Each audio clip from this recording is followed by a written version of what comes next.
Oh, I said 1 sec because I thought my stream was like hella broken. But I guess it's fine.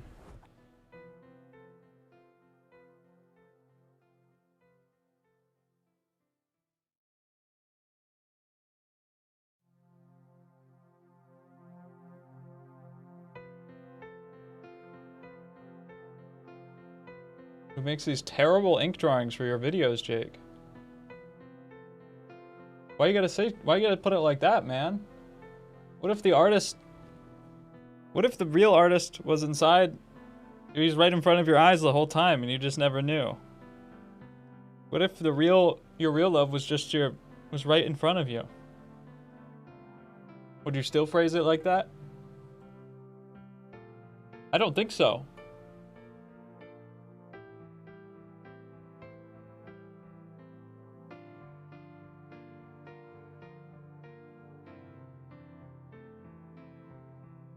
No, we're for real coming back.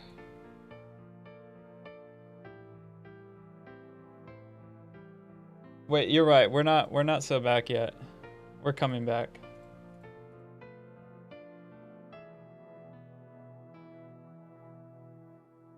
Hey Jake, any tips on drawing the eye?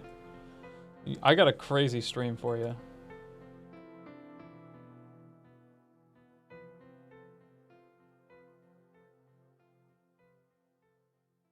You're gonna be glued to your seat for the next 3 hours. I need to send out the notification, don't I?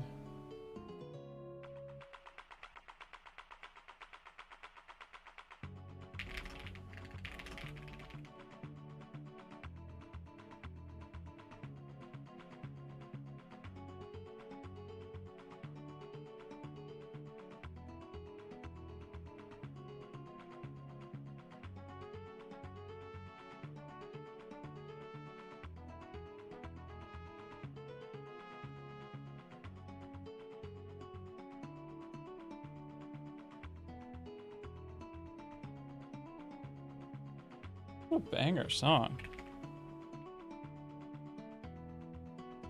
Gotta put this on my video list. 1 second.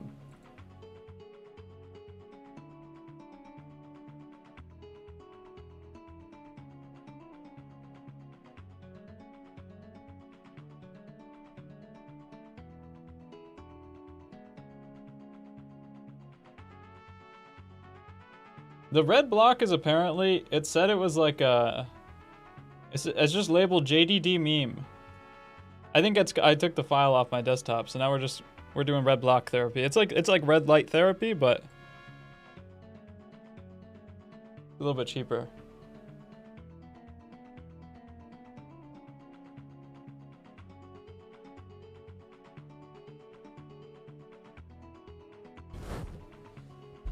All right.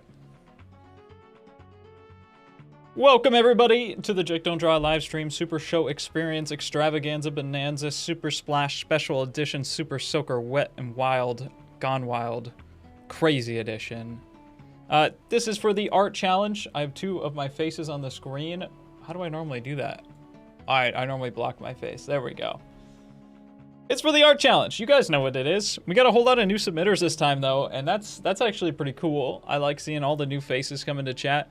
Let me just say hi to chat. What's up, Krista and Emily and Catter and John and Justa and just a duck. Mochi, Ostentatious, World Peace. Ninil. Hello, everybody. Yeah, I'm the one who does the ink drawings, man, and they're not. I wouldn't say they're terrible. Okay, I would probably use a lot of other words for them, like great, the best to ever do it. What's up, Garlic Bread and Suzuto and Lifeful and Ava and Nathaniel. Diana, Tan, what's up, Zero? You know, guys, I gotta go nuclear on this one. Well, maybe before I go nuclear, while people stream in here, I have a nuclear rant. But first off, I think it's just time. I think it's time I make some good content again. Yeah, I think it's time I make some good content again. I think I haven't been making enough good content. So. Should I just make the Dark Fantasy video? Or I can train like an old master for a week. Those are the two ideas. Well, I have like 100 other ideas, but I should probably just make the Dark Fantasy video, right? I should probably just do it. So, honestly, I was thinking that was probably going to be an August project anyways. It's already halfway through August, so I should probably get cracking on that. 10 minutes late. Check your clock, buddy. It was 6 minutes late. And really, I was here I was here the whole time anyways. GTA 6, we can't let GTA 6 come out before that video. I think you're right. I don't know. I want to make good content again. I've been feeling the itch, and I like making commentary stuff, but also I want to make stuff that's entertaining and fun to newer audiences too. I think so many people, there's so many people in like the outskirts of art, and I don't really want to make super niche stuff all the time. I want to make stuff that's fun and interesting because I think that's what art really is. And there's just too many nerds out there, and I don't want to be an audience of only art nerds, guys. We got to be art chads. We got to be cool art people. And to do that, I think I need to make some good content. So maybe that's what we're in for. Good content fall. What's this song? Dark Fantasy. It's been way too long. I know it's been way too long. I'm more prepared than ever. Oh, it's like breakcore. I'm more prepared than ever to go for it too. I've been feeling really good. Too many nerds, I felt personal. It probably is personal, guys. Let me tell you, you guys were pissing me the fuck off this morning. All right? I was getting pissed the fuck off this morning in the Discord. There's no innocent people in this story except me. I'm a beautiful, innocent soul. I had somebody ask a question about the article I wrote on halftonestudio.art about color. Which, you know, we love question askers. It's okay to ask questions, of course. But then it was met by like 5 people from the Discord, a bunch of off-topic chatters, who are now on a little vacation from off-topic and from the rest of the Discord. All trying to answer the question when none of them knew the answer. None of them had even read the article. You guys are pissing me that frick off. How often online I see people just word vomiting every keyword that they know that connects to a subject anytime somebody asks a question. Your guys' voice doesn't need to be heard. If you don't know the answer to the question, just leave it. We don't need it.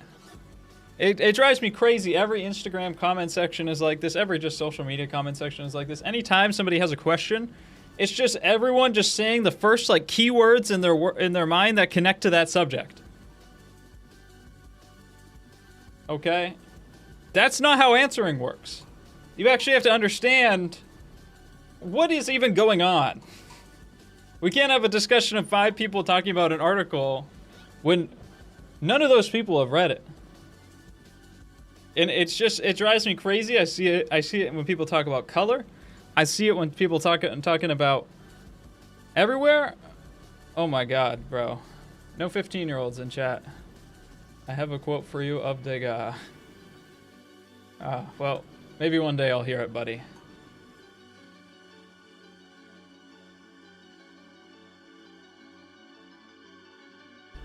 I see this everywhere. And it also leads me to another point. I just made a color theory video, short form video, did really well. Because people really like that stuff. People love color theory online. Let me tell you guys something. I'm about to hit you with like 15 truth nukes all at once, and everyone's gonna be mad at me after this. I don't care. I hate color theory. I hate color theory. It's not that important. It ain't that deep. It doesn't matter. It's not hard. And learning color theory is actually the easy part. It's actually incredibly easy. And everyone in the art world is a theory chud. Well, not everybody, but most people. They're theory chuds.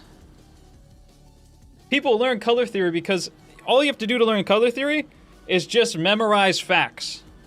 That's not the hard part of learning art. The hard part of learning art is like the years of practice and like synthesis of many different ideas together. And like connecting these gigantic topics together. It's like what I see online is like a bunch of like 400 elo chess players like constantly like analyzing Magnus Carlsen opening theory.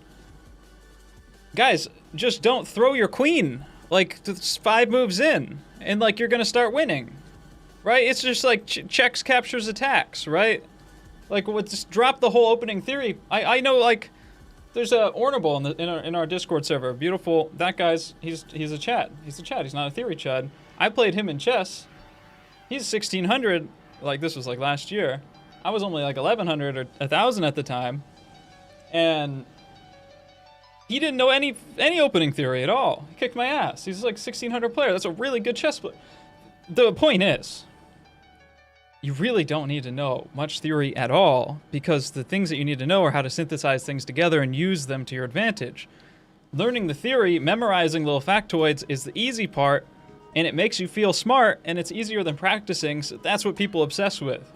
And it drives me crazy the amount of theory that people just dump all over the place that is just not relevant or useful, or is coming from somebody that has any ability to use it.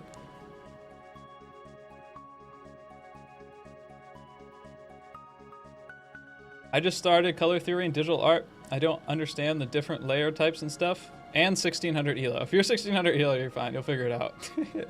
I haven't watched the Queen's Gambit. I thought the Queen's Gambit... I watched like 2 episodes of the Queen's Gambit back when, like, this must have been like 4 years ago.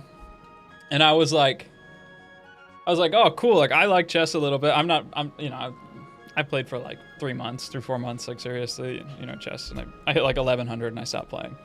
I'm not like a huge chess player, but I like it. But I watched the Queen's Gambit and I was like, oh, cool. It's going to be like a fun series about like chess, and I like chess. So I want to see like how they like appeal to like normal crowds and like capture them so well. And then I watched it and it's just like about this like girl and like this, it was an orphanage or whatever, like doing psychedelics, and the whole reason why she can be so good at chess is because she plays chess in her hallucinations because she takes pill. I don't want to watch a video. I wanted to watch something about how she was like a strong and like worked hard and was like a smart girl, not like taking a bunch of fucking going into a K-hole and calculating a bunch of theory. Maybe it gets better after 1 or 2 episodes.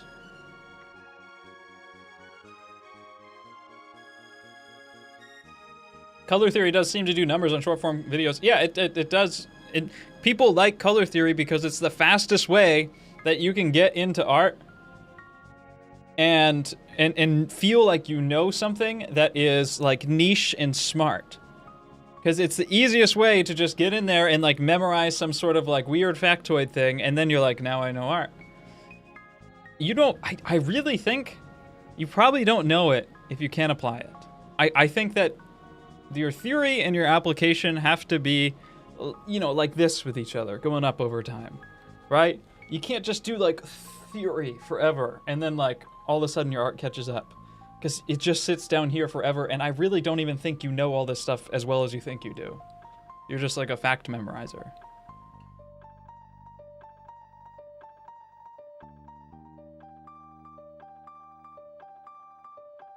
Why do people want to live their life as if there's a manual for life? I think that's the thing, yeah. It's just like people are... I just had to get in here and drop some freaking truth nukes, man. You guys are pissing me the fuck off. And that sort of stuff like cements in my mind why I want to, change some of the... I always say this. I hate saying it. I should just not even say it. I just threw a floss pick away. Yeah, it's why I wanna make good content, and I want to make art fun and interesting for people. And also, there's no art content online, almost no art content online that is not like theory chatting. Okay, everything's like theory chatting, because it's just like, that's how you draw portraits, right? You just like draw like 5,000 boxes and Asaro heads, right? It's like, no, not really. It's like It's slightly more beneficial than like pure theory maxing, but it's like still kind of like just trying to get like a system to cram into it. Proof nuke! Color theory is boring, I want to paint. Yeah, that's base, that's true, that's just what it is. Is a 0.7 millimeter mechanical pencil okay for portraits? I think by my own sense of logic, I think that you, yeah, like anything's fine, but it probably, it sounds really awful and unfun to draw with. So that probably also factors into things quite a bit. There's one new art competition YouTuber. You're talking about Slew. Yeah, Slew's actually been around forever, but he finally found a format that like really works well for him. I talked to him about it a few months ago. He's a nice guy, and he's done some very impressive things. He's a very hard worker. Good morning, handsome. People want to believe art's all tricks and gimmicks because it justifies not wanting to pay artists. I don't know, something like that. I get why people don't want to pay artists. It's expensive as all hell. If you want to buy something from me, it ain't cheap. I don't really know what to do about that, to be quite honest with you. I gotta pull my tablet out here. I haven't pulled it out this morning. Oh! I hit my, oh, never mind. Guys, we're here for the art challenge. Okay? That's something that happens every 2 weeks. I critique your guys' art. I post a reference. You make art after the reference, and then I critique it in here. We got actually a lot of submissions for this one. It was like 70 or something, which is really good. I mean, that's up there. I thought I had failed off hard, but I just needed to do a challenge of a pretty girl, and then all of a sudden everyone is right back. They're crawling back to the art challenges, and we got a lot of new submissions too, which is really nice. Jake, please, in-depth anatomy video is 2.5 hours long. Yeah. We need every tiny muscle. What happened, little bro? Are you talking to me? Yeah, sorry. I must look like shit. But what happened, man? I don't know. All right, I'm just doing my best, dude. Let's take a look at what the challenge was right over here in the Discord. As soon as here we go. Swap my monitor to the right scene. Still not on the right scene. Boom. Every 2 weeks, guys, I put out a new challenge. This challenge was working from these photos. The person who makes these photos, they have an Instagram, Corpupe. Really good photographer. Please credit them if you post anything, and don't try to like make money or redistribute these photos in a way that violates their rights, obviously. I don't really think I have to say it, but it's very simple. You guys can use whatever mediums or whatever you want. Obviously, I have suggestions on best practices, and I'm going to critique you on those. Like I said, we got about 70 submissions or so too, so that's pretty good. Quite a few. It doesn't really look like 70, but I certainly can't be asked to count them all up. I was talking about the sound you made. Oh, I made that sound because my monitor turned off when I pulled my tablet out. But really, I'd just be making sounds. How to grow Jake Stash? You probably just don't have it in you, brother. But that's fine. You probably got something else in you. So just grow whatever you have. I want you to flower your garden of life. Not just try to cultivate mine. I don't use Blender.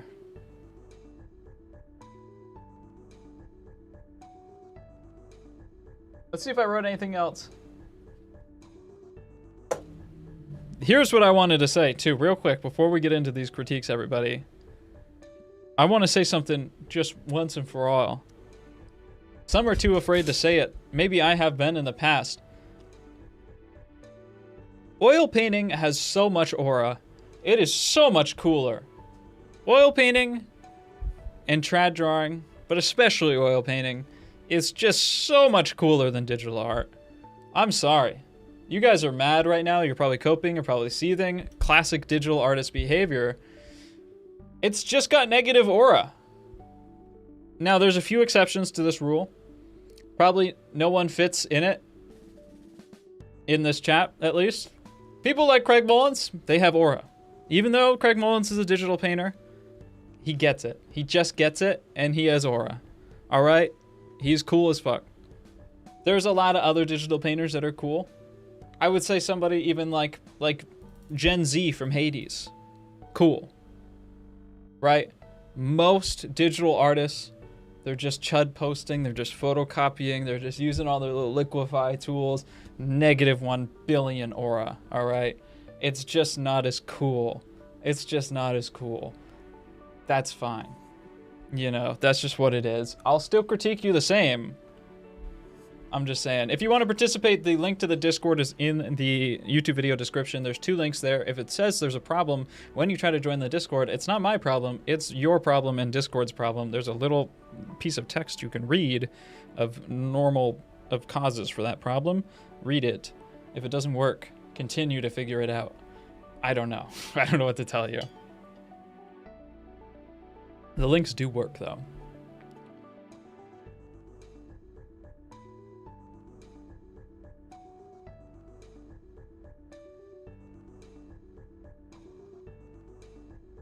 AI is worse than digital art because it's no skill at all. Yeah, sure.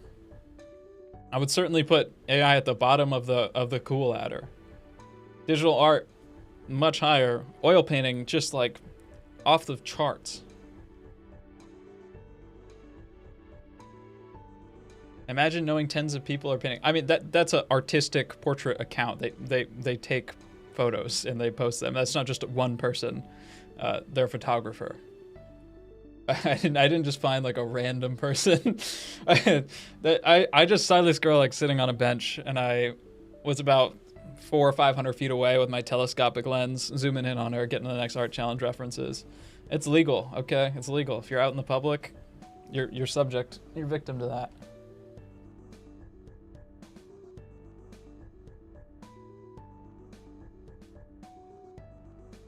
Hyper-realistic graphite drawings are boring stiff. Yeah, most of the time, I would probably agree with that as well. You know? Some people might think that they get me with that. But you don't even know. You don't even know how deep in this shit I am, man. It's fucked up. I don't know anything anymore, alright? Alright? You don't know how deep I am in this. It would, one day in my sick, twisted mind, if you knew as much of art as I did, you would go insane instantly. Yeah, I'm like a frog been boiled alive in the waters of art. Guys, don't be weird. I'm watching my mom on TV. Right, yeah. We're gonna ruin that one real quick. We're gonna ruin that one real quick. I'm not holding back today. The Discord is in the link in the YouTube video description, or in any YouTube video I have ever posted description. Most likely, at least anyone in the last couple of years. All right, everybody. We got these 2 beautiful photos. And like I said, when you post a pretty girl, everyone comes back to the art challenges. That's just what it is.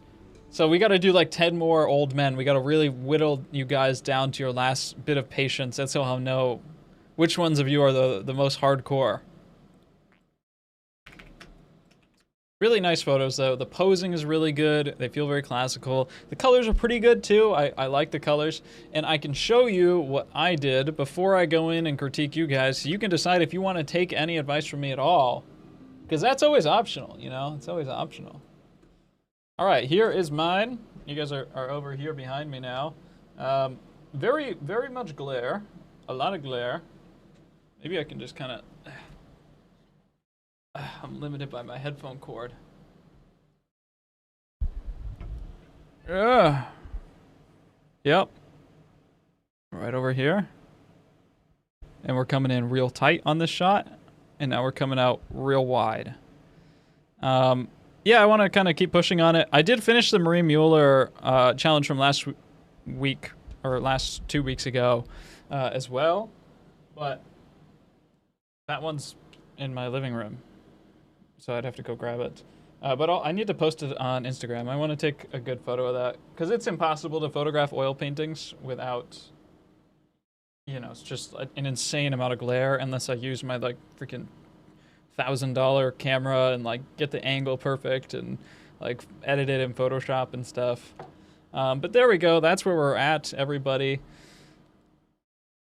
Bow to the superior aura of oil paints.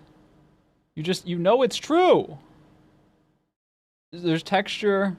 There's paint fluidity. I just got so many more axes. All right, in life, you guys got RGB. I'm in like 10th dimensional. I want some 10th dimensional shit right now.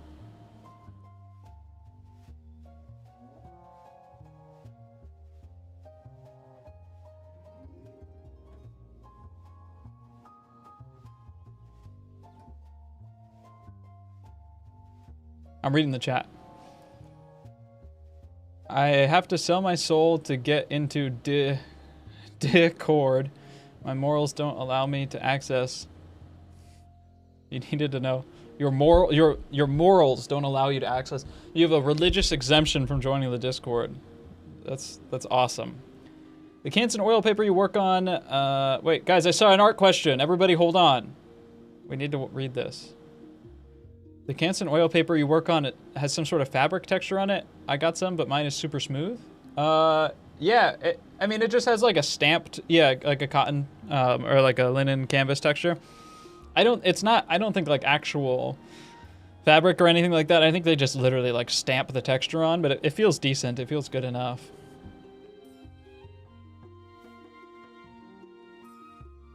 You can have a polarizing filter to get glare off pictures. The annoying thing about polarizing filters is that you have to first, guys, they're not just cheat codes. Everyone like wants to tell me that polarizing filters are cheat codes. They're very helpful. I understand that. You have to put polarizing films on top of all of your lights. So all of the lights in my studio would need big polarizing films in front of them. That is basically putting a pair of sunglasses on your lights so they get a lot dimmer. And then you got to put a polarizing film on your lens, so then you're putting sunglasses on your lens. So basically you're looking through two pairs of sunglasses on your camera. You need to push a ridiculous amount of light in order to actually get like a nicely illuminated picture. And that's really hard because these lights are already on the edge of giving me a headache as they stand. Jake, have you been working out with your cock? No, I've been just got like a rubber cock lately, just kind of hitting this. That's a cock's short for COC, guys, Captains of Crush, the little grip strength trainers. Yeah, I've just been on kind of like baby mode, but I like this one. I like stimming with this guy.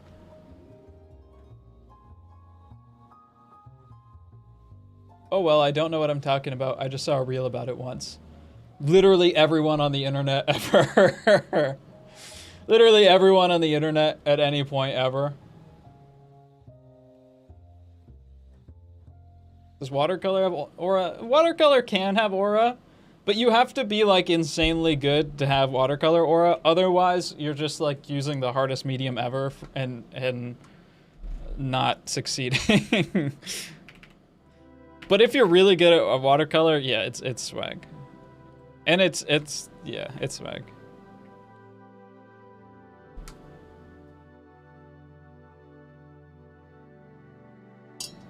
Sprite 0 today, everybody. Thank you. Round of applause. All right, I guess we can get chopping on these. So the way that these are divided up is the same way that I always do it, right? Towards the top of the canvas here, that is ones that have more fundamental issues that I want to talk about. I roughly grouped these into kind of 3 pieces this time. That's how it worked out. Kind of some bigger fundamental issues that I want to talk about, how to approach a drawing, symbols, that type of stuff. I am not going to critique every single one of them. If you're in that top group, most likely, you guys share similar issues and you can learn from critiques from everywhere else. I've duplicated donut similar to what I thank have you for the in mind dono. to pre-World War Bowman I France. Inglu. Bowman Inglu. How do we bring back the national appreciation for arts that crosses social boundaries, similar to what happened in pre-World War I France? I don't know what happened in pre-World War I. Oh, wait. Sorry, I just can't read. I'm just illiterate. We need to do Wordle. I need to start learning how to read so we can do Wordle. Similar to what I have in mind to pre-World War I France. Okay. How do we bring it back? I don't know, man. I don't know. I think the game's changed. I think there are lots of great artists out there right now. I think, people like Craig Mullins, a lot of people in the game industry are, the 19th century masters of our time. They're just doing different things. I don't even think that what they're doing is all that different, even in a lot of ways. Just, the financial interests have changed, but that's not to romanticize 19th century financial interests. They were not any better at all, probably a lot worse. I think art's always been incredibly exclusive and difficult. And I'm not sure, exactly, I don't think we're ever going to bring the past back, but I think that the way that I like to bill and frame kind of like why art matters in this day and age, or like why realism matters, it's because I think it's about the experience of learning something, like learning a martial art or something like that, where you're refining a set of skills and a sense of, internal mastery and understanding of something, and you're, gaining the ability to express that at a deeper and deeper level. And then truly you can do whatever you want with those skills. And I don't think it should probably be going back. Even if, what you want to do is very similar to something in the past, there's no possible way to go back, because we're always, people, products of our time and culture. And so, this century's, or the upcoming realist art movement of the 21st century, it's going to look different than the 19th century, but I do want to bring back a lot of principles in the appreciation and at least refinement and understanding of some of the skills back then, because I think that they are missing, and the education is just really, really bad nowadays. I think education is bad. I think it's caught up on all the same issues that I was ranting about early on, with just people who like to memorize little factoids and theory, but don't really apply things. Jake, I think you might not be hearing your TTS. Oh, was I talking over it? I'm sorry. Yeah, my audio monitor thing is out of date, so I can't hear my own TTS. I'm sorry if I was... Yeah, why is my frame rate dropping? I think it's just my camera. Wait. Oh, I'm using the wrong one. Boop. Ah. I don't know what's up with that camera source, but it always like drops my frame rate. Just delete it. Remove. What's this one? I gotta put it in here too. Just like a little bit of live studio production. You guys see how it is. Okay, wait, before we start, guys, it's real quick. Last time I showed you guys that I have not only a master of the arts, but a mastery of the English language. We start with the most optimal word, which has the more vowels than any other word in all of human language. And then we just hope we get lucky, because I'm really... I didn't take enough classes. Maybe it's like setip. Wait. Sapid. That's gotta be a word, right? I feel like that's some Latin shit. Oh. Okay, wait. Can anyone tell me what... I just looked at chat and somebody said probably the right answer. Doggo said snipe. I need to not look at chat. It's probably snipe. God damn. No, wait, it can't be snipe. We're so back. Okay, I'm not looking. Hold on, you guys.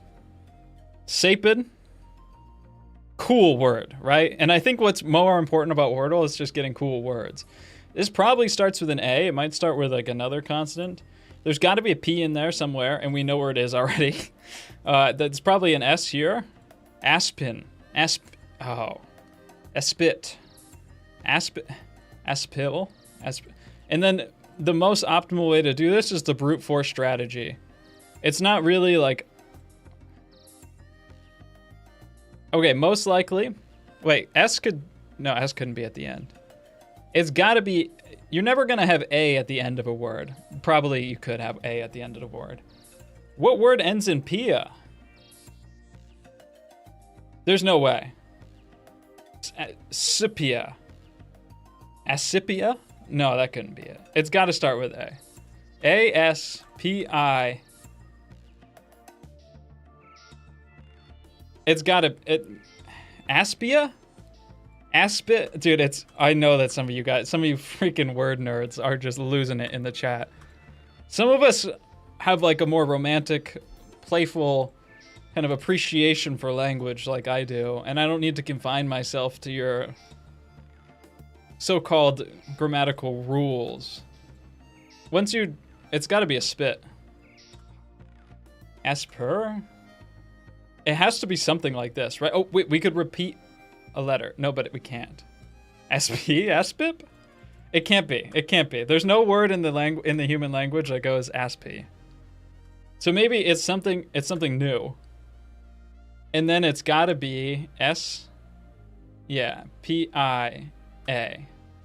Aspia. Raspia? Rispia? No, it'd have to be a vowel, right? You don't... Well, there's some letters that come before S. Eusipia. Ospia? Lispia. It's the brute force strategy again. It is the brute force strategy again here, isn't it? Mispia, Zispia, Cispia, Vispia, Bispia, Lispia, Kispia, Gispia. It could be a repeated letter. It can't be. It could be Aspia. Am I missing something? It's obviously not Aspia, I knew that. A has to be here. It has to end in Pia. Right? No, A could be first.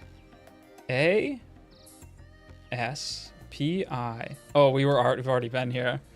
We're going in circles, man. Spill? Espin? Aspio? Aspip? Asp. Oh, God.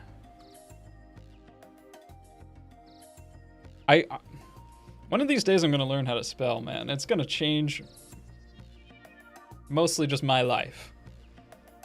Right, it has to be... A has to be here. S has to be here. Aspin. Dude, come on. Aspic. I knew it. I was like, it has to be aspic. Because I'm using that word. I was just saying aspic the other day. Aspic, it feels like a slur, man. I don't like that, actually. I'm gonna stop saying that word. I think I'm just not gonna say that word. What does that mean?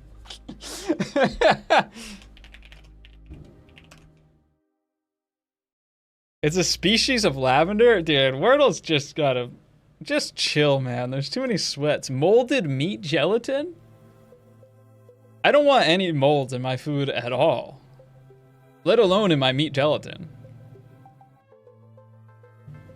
Alright, guys. Let's get drawing.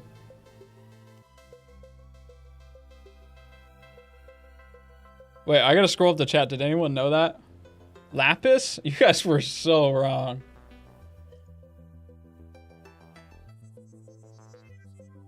The definition of the answer is literally meat-flavored jello. I'm not kidding. The English have ruined cuisine forever. Sepia. Ariana. Grande. I'm on a roll. You know, the reason why we do penis strat is because... The reason why we do penis strat is because it keeps us from being sweats.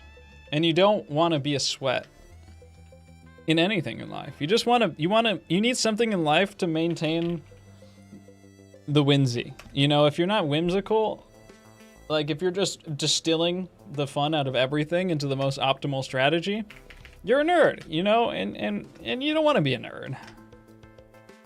You want to just have fun. All right? That's why we penis strat. I got to come up with a penis strat for portraiture. The 3 Ps. Not sure what the third one is. There's only 2 in there. The word aspic comes from French. Blame them, the English learners in here. It's all the Europeans, man. They're all the same to me. Europe is just one big England. Coming from a nerd, by the way. All right. So with the first category of people, a lot of what I'm seeing is, and these are a lot of first-time submitters too, so just shout out to you, by the way. If you join this challenge for the first time, you're putting your art out there in front of the masses to get judged. I think that's cool, and you're getting, you know, that's a big step to do. I appreciate you, and thanks for submitting to the Jake John Draw Livestream Super Show Extravaganza Experiential Bonanza.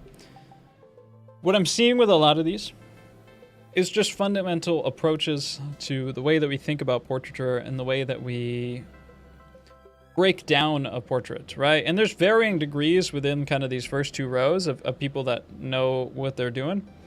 But, you know, a lot of these especially,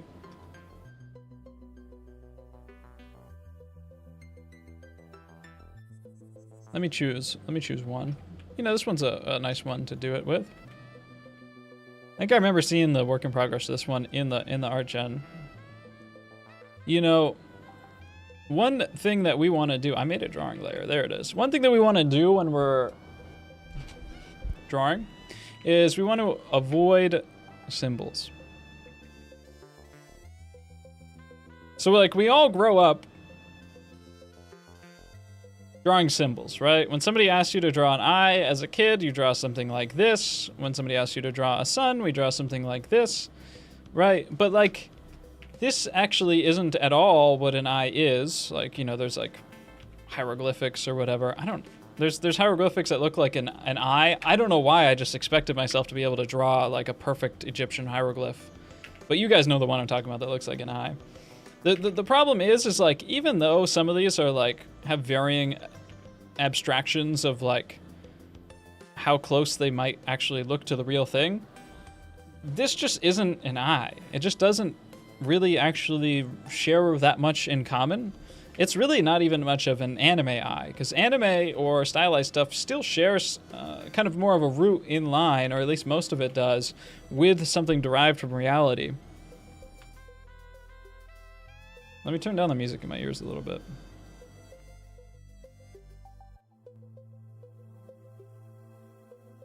Are you using a mouse to draw? No, I'm using a little drawing tablet. It's not a screen one though. It's just a normal drawing tablet. Well, actually it is a screen one, but I just have a piece of paper taped to the top of it, and I don't use it at all like a screen. I just use it like a normal pen tablet, because I don't like the screen ones, because I'm always looking down at it and it hurts my neck. An actual eye, you know, is a ball, right? It's an eyeball, and there's, you know, a pupil on there. And then more importantly, the eye is, there's like a socket that the eye exists in the skull, right? That ball sits within the socket. There's like this corner of flesh, and then there is the skin that wraps around the ball of the eye.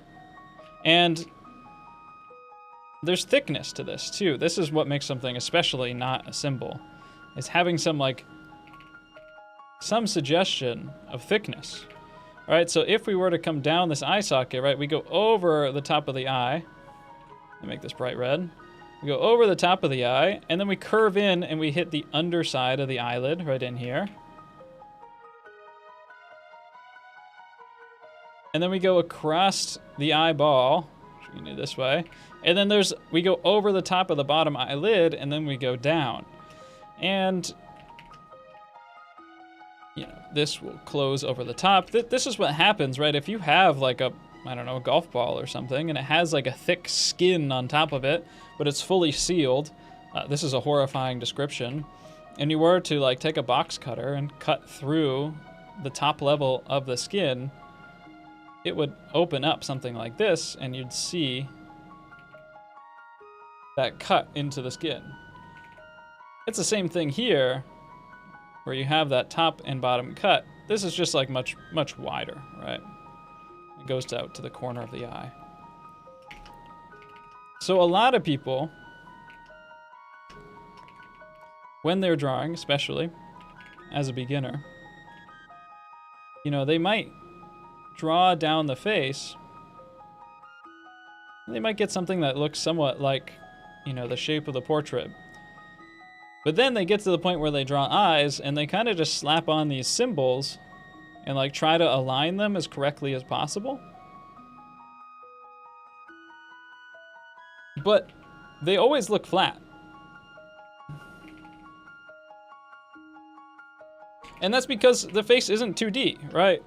The face is three-dimensional. Things curve around it. Let me go back to this one. The face has a side, it has a front, and it curves around to the other side, and actually the face is a bit more rounded too, so it's kind of like a cylinder like this, right? And so with these eyeballs, if we were to draw them both the same size, what we'd be doing is flattening out her face. It would make it look like she's looking straight at us. As a face turns away from us, the far side gets smaller,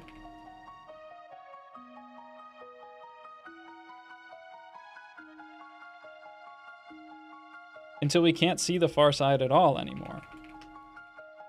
And she's turning her face 3/4 away from us. So the far side of her face, everything on it is smaller. With this, what's happening here is this eye is just as big as this eye. So it's telling our brains that we're looking at her straight on. But we're not looking at her straight on. And that's gonna cause everything to flatten out a lot, you know, and you see this like, you know, within varying degrees on a lot of this stuff, right? Where like, you know, both eyes are kind of same size on a lot of this. Let me find some other ones in here. Yeah, kind of same size a little bit. That pose has more similar eyes.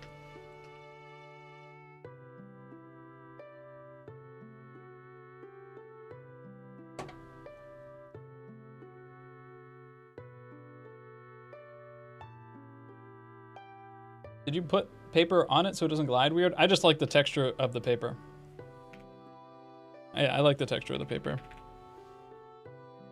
And it doesn't mess with the mouse for some reason. It just feels like, it feels a lot more like drawing on paper. I need more friction under my drawing surface. If I'm just drawing straight on the plastic, it feels horrible. It feels really bad. So with this, you know, along with that is there's these very hard outlines all over it, especially the lips, right?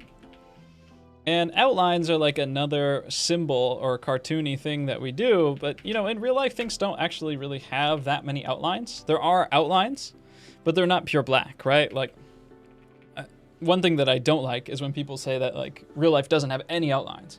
There's plenty of things that are outlined in real life. I would say, you know, her general silhouette of her hair, like this, is pretty much an outline, right?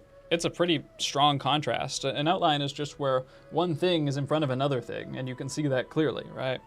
And so there's even an outline here for the side of her face. But the thing that is going on with the side of her face is that this is not black, right? It's very light gray, and it's not that strong. Even the background isn't black. So if we're gonna be painting in color or even in value, a hard outline that's pure black, it makes it feel like, just makes it feel like something that's far away, that's moving away from us. It's bringing it forward. It's adding a lot of contrast. All right, so like, let's just focus on something a little bit more simple with this. And the same thing that I would suggest for like almost all of these. Some of you guys are doing it to varying degrees of success. You know, when we draw anything,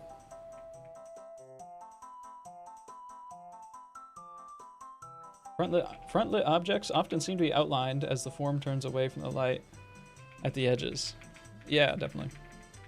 There's plenty of cases that make things seem to be outlined. Most of the time it's not in like hard black lines, you know.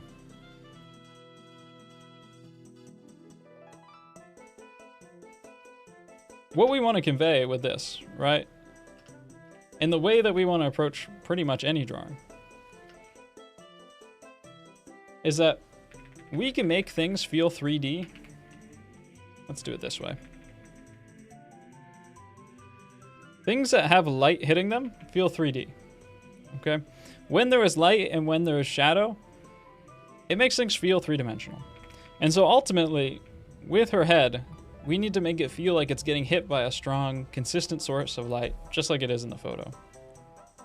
So we're not just going to copy exactly what we see, but we're going to try and rebuild up that logic from this, from the start, from the base.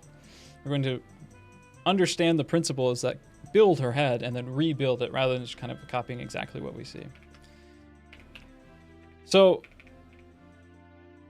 let's do this real quick. Right, like if we have a box, we can make a box feel 3D by putting outlines on it, right? But it's just not super realistic. If we want to paint something more realistic, right, we can also make something feel 3D by giving it different values, right? Making it feel like one edge is getting hit by light and the other edges that are facing a different direction are getting hit by shadow. So with her head, we can kind of conceptualize it like an egg. And then we want to add one consistent source of light and shadow to the other side. And for the start, ignore all the tiny little variations inside of it that only serve to lead us astray. All right, so now we have an egg that is getting hit by a source of light, right? Something like this. We have like a light source coming from here in this case. For her, it's a little bit more like this, right? The light source is coming from the left side. We want to create a stronger separation of light and shadow in yours. So let's just make this all more consistent, more homogeneous. Let's get rid of that outline. And let's also just put down a base tone for the skin too. Get rid of all these outlines.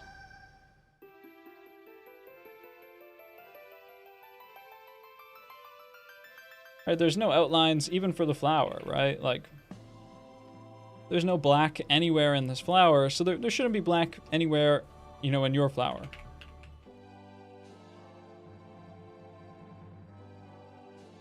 Make more consistent separation of light and dark. I'm gonna just get rid of all of the details right now.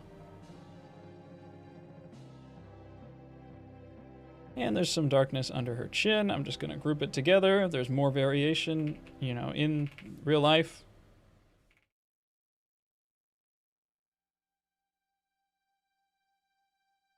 I have the urge to add more detail because I want to jump ahead, but I'm going to not allow my brain to do that because that would just be a disaster. Now, to be honest, there's, I think already, a little bit of a stronger likeness that we can get from something like this than we can get from even something that's super heavily outlined, especially when we take a look at the big angles that construct the head. I'm seeing that this angle here for the side of the hair, just like that. There's this kind of more flat top angle here. That looks good. This angle comes out like this like this, right? Rub in these basic tones. Now she has a white shirt, sure, but it's not actually white, and there's shadows on the shirt too, because of course there is, right? Like the shirt is getting hit by the same light and shadow too, so we need to give a tone to that shadow there. And I say this is actually a much stronger starting point for you to focus on, and for most people to focus on in this category. And I'm going to talk more about like specific drawing stuff here in a second.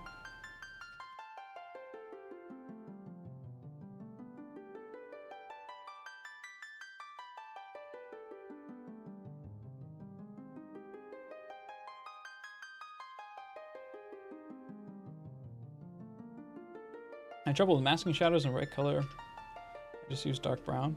Yeah, I'll talk about color accuracy a little bit later on. But there's a lot of these that I see, to varying degrees. Like, I think this person's doing it a little bit more. Right, but we can be not focused quite so much on all the little changes in here and just hit some of the bigger groups of contrast first. And also there's just kind of some proportional stuff to clean up in here too. I'll talk about some proportion and drawing stuff soon. Certainly not really even all that far off on this one.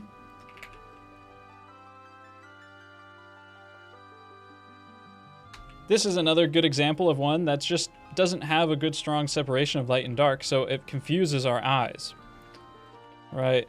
We have areas in the darks that are just as bright as the lights, and areas in the lights that are, you know, just as dark as the dark, so it doesn't give our brain a clear understanding of what we're looking at. And you do have the near eye bigger than the far eye, but they don't really feel like they're...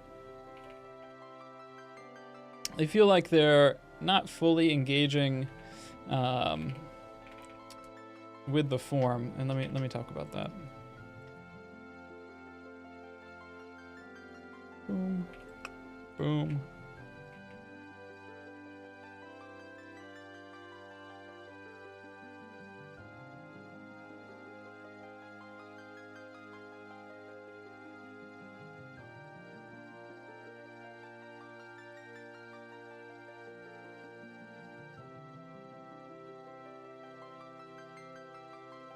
All right.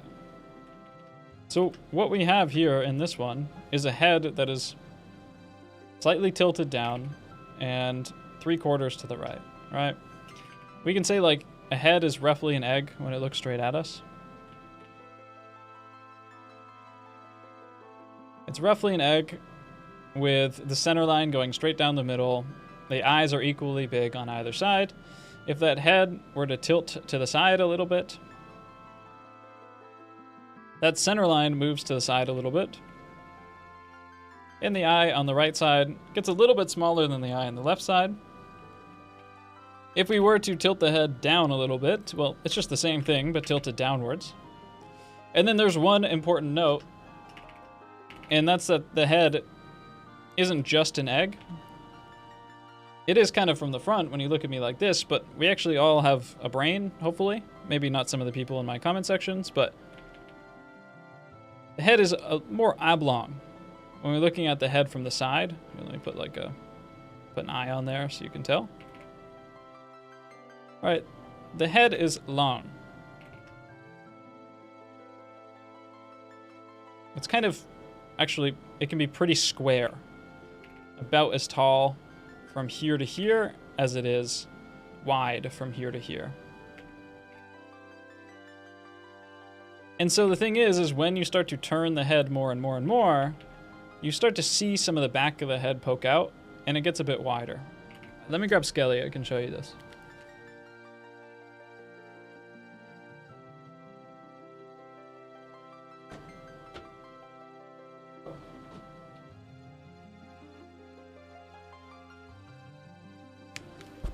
Right, so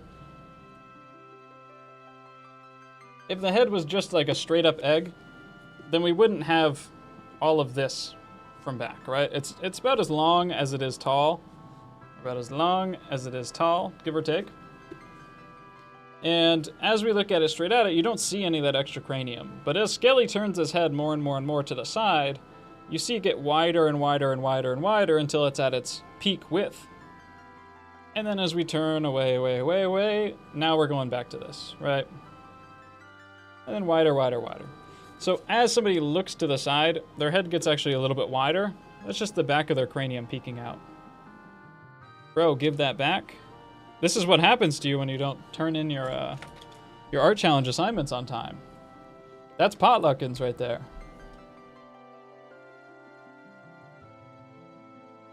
Right, so this drawing isn't like actually that far off, but it could be squared up a little bit better in perspective, right? So we want to have a more consistent tilt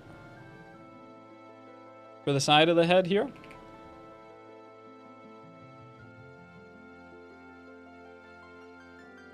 Here's the side of the head, back of the head.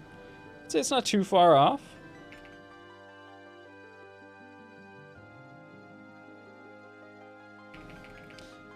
And then the eyes, they occur extremely consistently. You know, as far as proportions go, you know, they can vary a lot from person to person.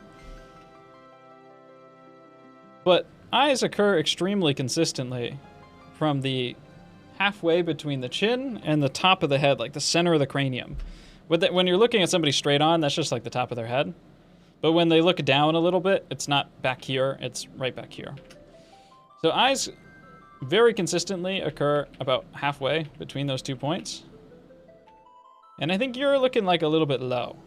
All right, let me just check that with my pencil. Yeah, I like that. That brings that point to right about there. That makes sense to me. Right, the jaw, if you were to like continue wrapping the jaw around the rest of the head, you'd get something like this. And that's about where that halfway point is.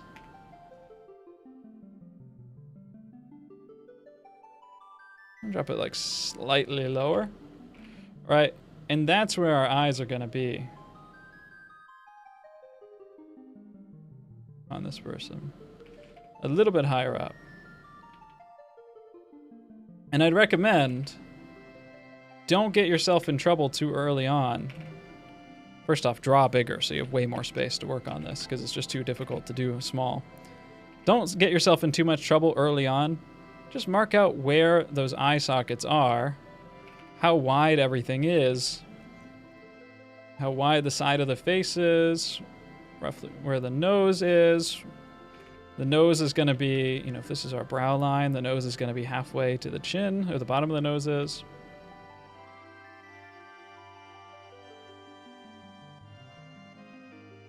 It's really hard to draw directly on top of some of these drawings sometimes.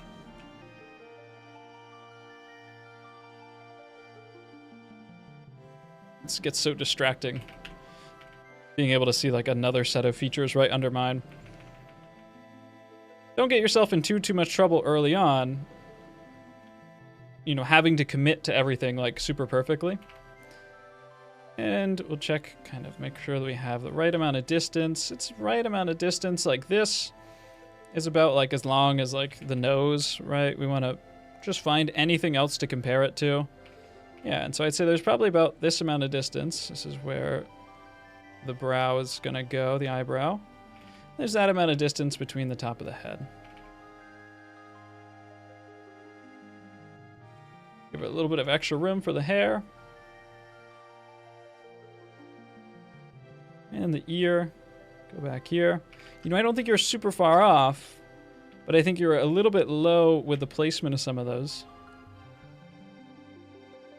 And a little bit too symbolic. Well, I drew over here, your drawing.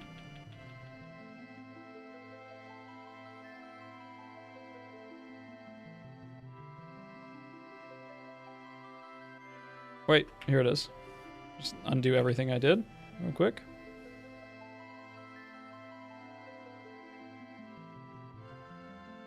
Keep these eyes a little bit more simple and mark out the edges of them early on. And don't commit too hard to like outlining them super precisely, because it just creates that feeling of like, oh, an eye is this symbol always. Whereas an eye is really much more of these lids wrapping around the ball of the eye. They're not always going to be a super hard outline. They're not going to be pure black. They're going to be very dark. And it's much more about getting the big forms and the big shapes in place. Okay, let's grab another one from this category.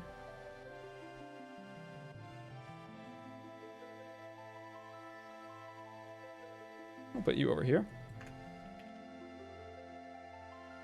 Yeah, I think drawing the eyes as circles, I think is like really, really, really good.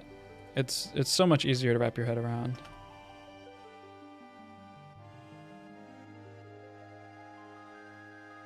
Let's see. Okay, we can use this one and talk about some like placement stuff.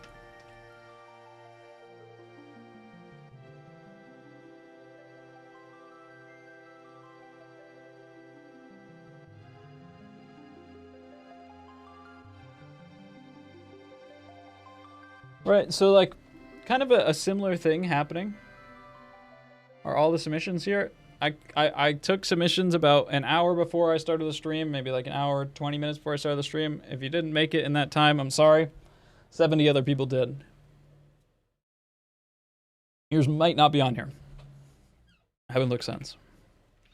This kind of suffers from like the same issues, but in a slightly different way, right? Where this doesn't feel like we have this head that's coming out. Let me get red here. It doesn't feel like we have this head that is tilted this way. and has a top, a front, and sides, right? It kind of feels like this is a flat head that's like we're looking directly at, and then she just has like a big head of hair. So the way that we can improve that is to conceptualize. Why aren't I drawing? Why aren't I drawing? Photoshop, what have you decided to do with my brush? One of these days I switch to Krita. There we go. Right, so the thing that we want to think of, right, is let's place our center line first. I really like placing a nice center line on here. Slightly left leaning, up and to the left. I think that's gonna guide a lot of what we do. I think I can position it. Let's put it where you had it. Yeah, right there, give or take. Put a chin on here. And then we'll come back a little bit. Connect up to the sides of the face. And what we want to remember, guys, is the head is basically a melon, an egg, whatever you want to call it. It's wide, right, at the sides. And then we have a welding mask that fits onto the front. I'll do it in 3/4 view so you can see. All right, welding mentioned, raw. That was for you, Poifo. I only did that because you made a really nice drawing. Or painting. So you get one of those per stream. Right, okay. I don't know why I'm drawing so sloppy, holy. Right, we have an egg, like this, and then we have this welding mask. It's because I was just talking out loud and not thinking at all. Then we have a welding mask that fits on it, right? It's just... boom, boom, comes up about halfway through the head. It connects on like this.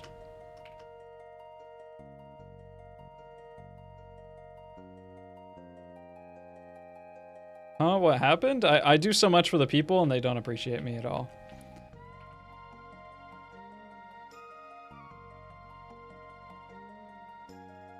So here's our mask, right? And then we have the top of our head, which just goes back and connects up like this, right? And that egg is somewhere going to be in here. And this jaw is going to connect up to the side of the egg in here. And we want to really be able to feel this kind of wrapping motion. If we're going around the head, at the top of it, we're moving like this, right? We're moving down and around to the side. If we're wrapping around the front of it, we're moving, maybe not that bowed, but a little bit more like this, right? And we're looking downwards. So you have a tilt like this across the eyes, and then like kind of like this across the nose, and like this across here. You know, for the most part, these tilts are going to be 90 degrees to the center line. So I want to pull this back just a little bit.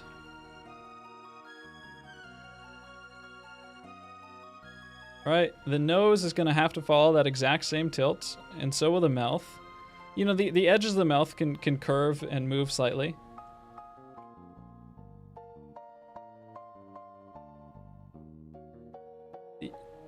The ears are fitting, you know, bottom of the nose, brow line. Just draw a line like this. Look at the angle that they fit between. The ears are like this. They're a little bit smaller than you'd think. That's what I noticed when painting this one.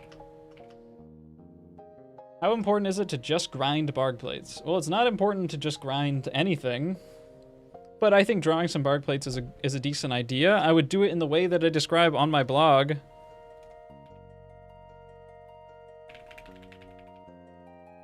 Halftone Estudi. That's the Spanish offshoot. Halftonestudio.art. We have a blog about barg plates on there, and we have all the high-res barg plates and links to the French archives and a bunch of history about them. I'd recommend not spending 200 hours doing them super slow in graphite and stuff. They are nice to learn how to see. They are nice to learn how to see like the basic proportions and measurements of things to get a decent level of accuracy. But anyone telling you that you just need to grind them for hundreds of hours and do every single one doesn't know what they're talking about. They're just like LARPing. And the eyes, as they come around that front of the face, I told you they're kind of coming around the surface. It's pretty flat, but that surface is curving like this, right? And we really want to feel like we're traversing that way across the face. Now, the easiest and best way to do that is just a little bit more of a consistent light source. You do have like a decent separation between lights and darks, so you're using the laid paper, which is nice, and you're using some charcoal, but you can put your charcoal in much, much thicker here. Let me get like a, yeah, sure, that works. You just get your vine charcoal here, and you can put it down quite a bit heavier.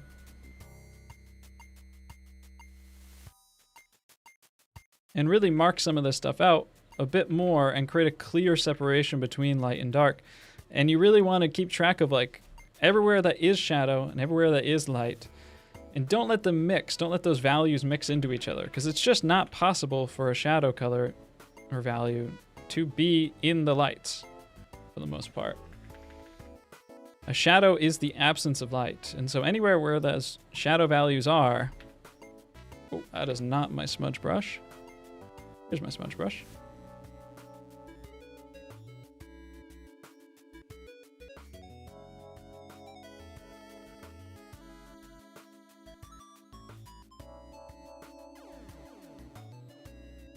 There we go, a little bit more consistent tone on here.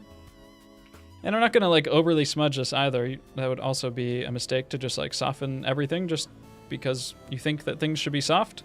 That's completely unnecessary as well.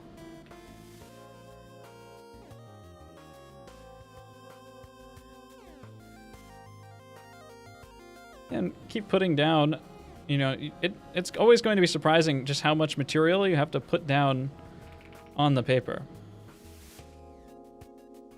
I'll lighten this up just a little bit.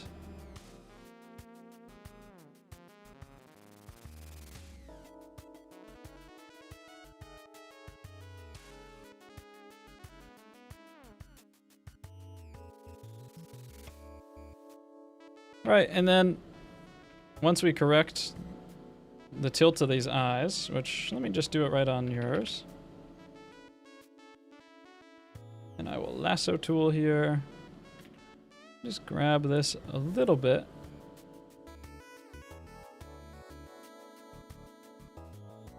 And there's a nice crisp shadow here at the corner of the eye too. So let me just put that in.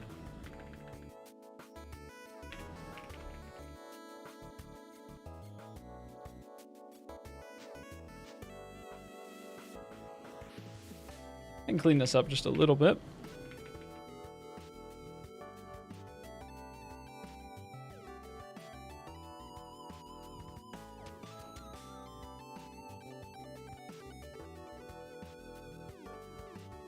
Like this, right? And I'm going to remove a little bit just from the top of her head too, just to get it a bit more in line with those proportions.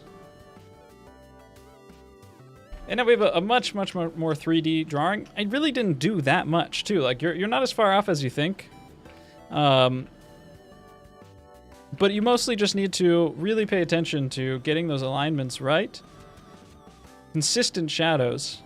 Nice consistent separation of lights and darks. You know, like this over here, probably much too dark. Consistent separations between light and dark create the feeling of depth. As soon as those lights and darks mix and get dirty, they flatten out because it's just not possible for them to, you know, this has a nice 3D feeling to it, even though there's nothing there.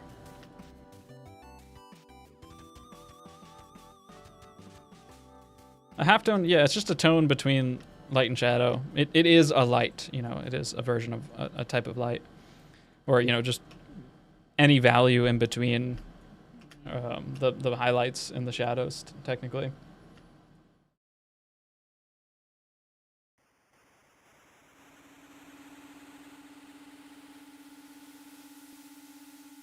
Yeah, let me grab a couple more from this.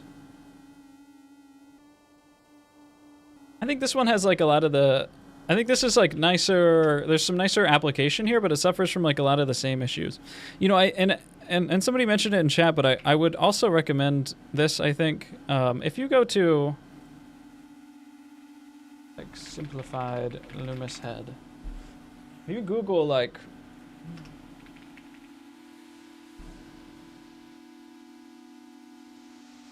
the simplified Loomis head on Sketchfab. Yeah, you can get a model like this. This one's maybe not the best. You can draw the Asaro head if you want. I like the slightly more simplified versions too.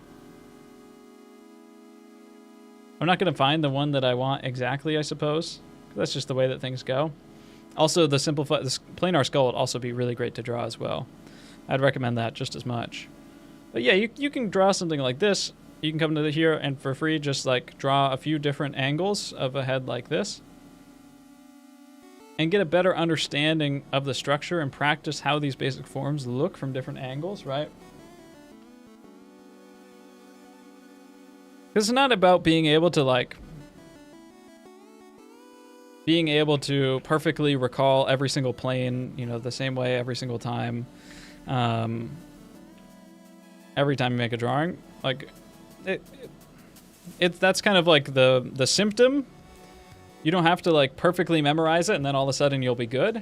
But it is helpful to recognize, you know, that this is a head and it's looking downwards and to the left. I want to be on a different layer. Right, and so like I know that I'm looking at something roughly. It's the top of the head and then it looks downwards and to the left. Right, I know there's going to be a chin on here. I know that chin is going to come back a little bit like this. I know that's going to connect up to the side of the head. And I know that's going to come to the back of the head eventually. I know it's going to come down. This is going to connect up over here. It's going to hit the back of the head and come up to the back here. Being a little bit sloppy, but also just trying to maintain some sense of movement. I know that the ear connects on to the side of the jaw. And that the head is going to have a front plane and a side plane. These are the two side planes that move back like this. And then there's a front plane. And at the top of her forehead, we have the top plane. Right, like, that's very important to know. Yeah, the planar heads back in the 18th century are so goofy. Yeah, they definitely, like, really were not that great at drawing that stuff. They understood it, and they did do some stuff that was more like... There are some decent, like, planar head drawings from the 19th century and stuff. They're pretty rare to find because they didn't do that stuff super often. But I think that they did have a decent understanding of it. They just kind of didn't think about it quite so mechanically. But drawing a handful of planar heads like this, you know, on occasion, do a side profile, do a front one, do down into the side, do here, here, here. Just spend, 20 minutes on each of them. Do, 3 in a session. You can spend 45 minutes if you want. You might be really slow at first. It might be really difficult. Do some of the planar skulls. You're going to get a way, way, way, way better understanding of the basic planes of the head. And, you don't need to... That's my face. You don't need to, draw it like this, right? I wouldn't sit there and, try to draw and construct every single line one by one. You want to start in the way that you want to start. You want to start in the way that you would approach any drawing, right? So if you like to approach drawings like this, then start like this, and then start putting in those planes. Or, you might like drawing starting like this. It really doesn't matter, right? Just to preempt some of the overly rigid stuff that I see.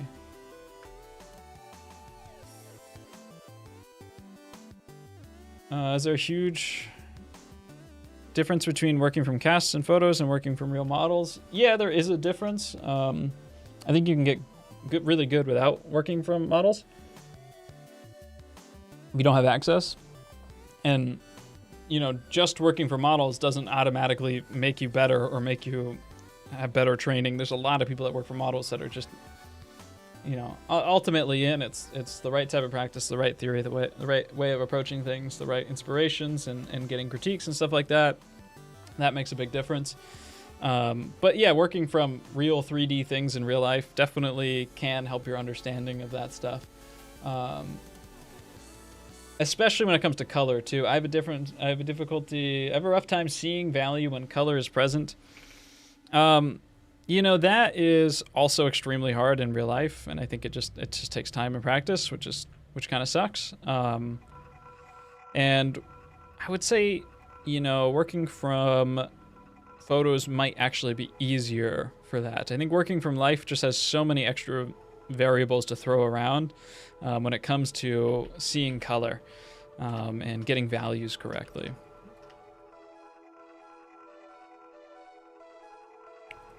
Whose drawing did I have over there? Oh. I'm gonna keep moving here. All right. It's a lot of, you know, big approach things. You know, and I think that, like, some of these are good. Like, this is, like, a nice separation of light and dark, right? Like, the features and stuff are worked out. Like, I think you have, like, all the little bits and pieces, but it could have benefited just from earlier on in the drawing, sitting back before you added a lot of the details here, just had, like, kind of the basic shapes, and taking a measurement with your thumb and pencil, you know, looking at this, holding out your thumb and pencil. You can Google, you know, look up on YouTube, like, how to do comparative measurement is what it's called. Proko has a decent video on it. And compare the width of the face to the height. When, you know, almost always, I've just seen this, the width of the face is equal to chin to brow. Now, I just said that the face gets wider as you turn it to the side, and she's turning her face to the side. So actually on her, and I measured this and checked this a few times in my drawing, because I didn't get my width right either. The width of the face, and I'll do this on 2 layers so we can check, from cheekbone to cheekbone is the same as, like, a third or a quarter of the way, like, up her forehead. Yours just goes to her brows, so I know, just as I suspected, that this face is actually, like, a little bit wider. And I think if you did that earlier on,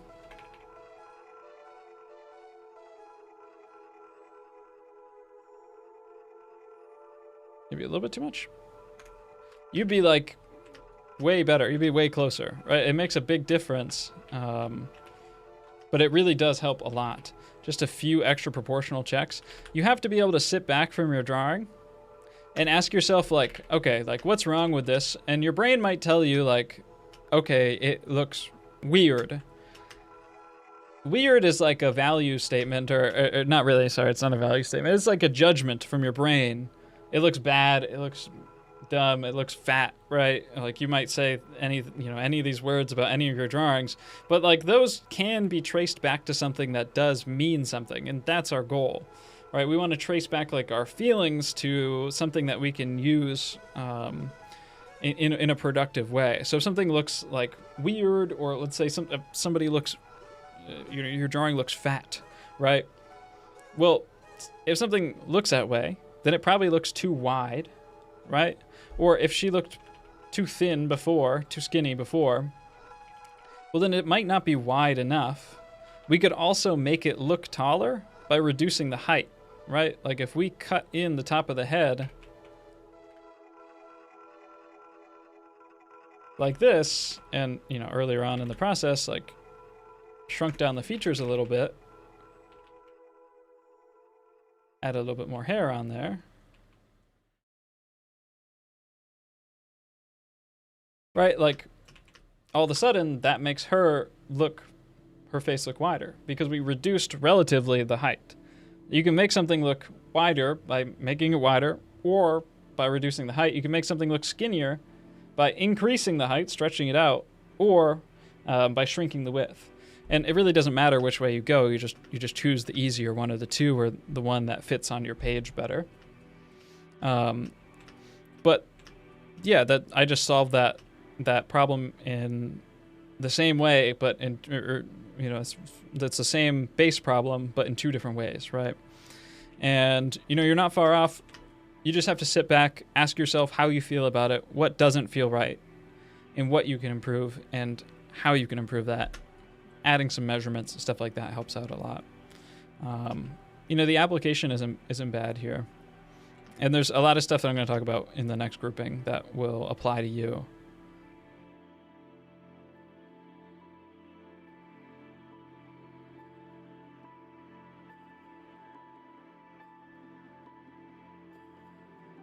Got the head tilt wrong. Yeah, I would say, you know, same with this one. The head tilt especially, and then like your groupings of light and darks. You are like split in your grouping of light and darks. Like there is some difference between, you know, the lights and the shadows, but it does get a bit muddy, especially in here, where it's hard to tell, like, is this a really bright shadow? Is this a bright shadow? Or is this, you know, light on her cheekbone?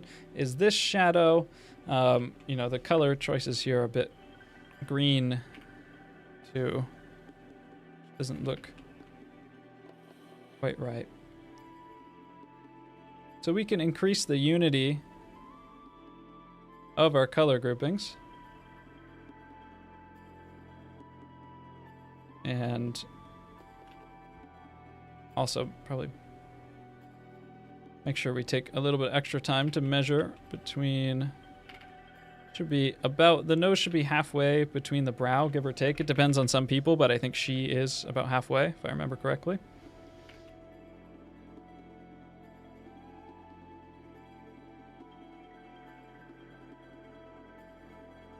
That's probably where that goes, right? And then with the shadows, right, we can unify these things together a little bit more. You know, don't be afraid to push down your shadows a bit. Like right in here is very, very, very dark on the reference photo. A lot of people just get too scared of using black or, you know, something much darker, closer to black. There's plenty of cases where that's very helpful. And right along the inside of the nose where there's a lot of sharp change, you know, a strong value difference just means that there's a strong change in form, and there is a strong change in form along the edge of the nose. It's a very sharp plane transition.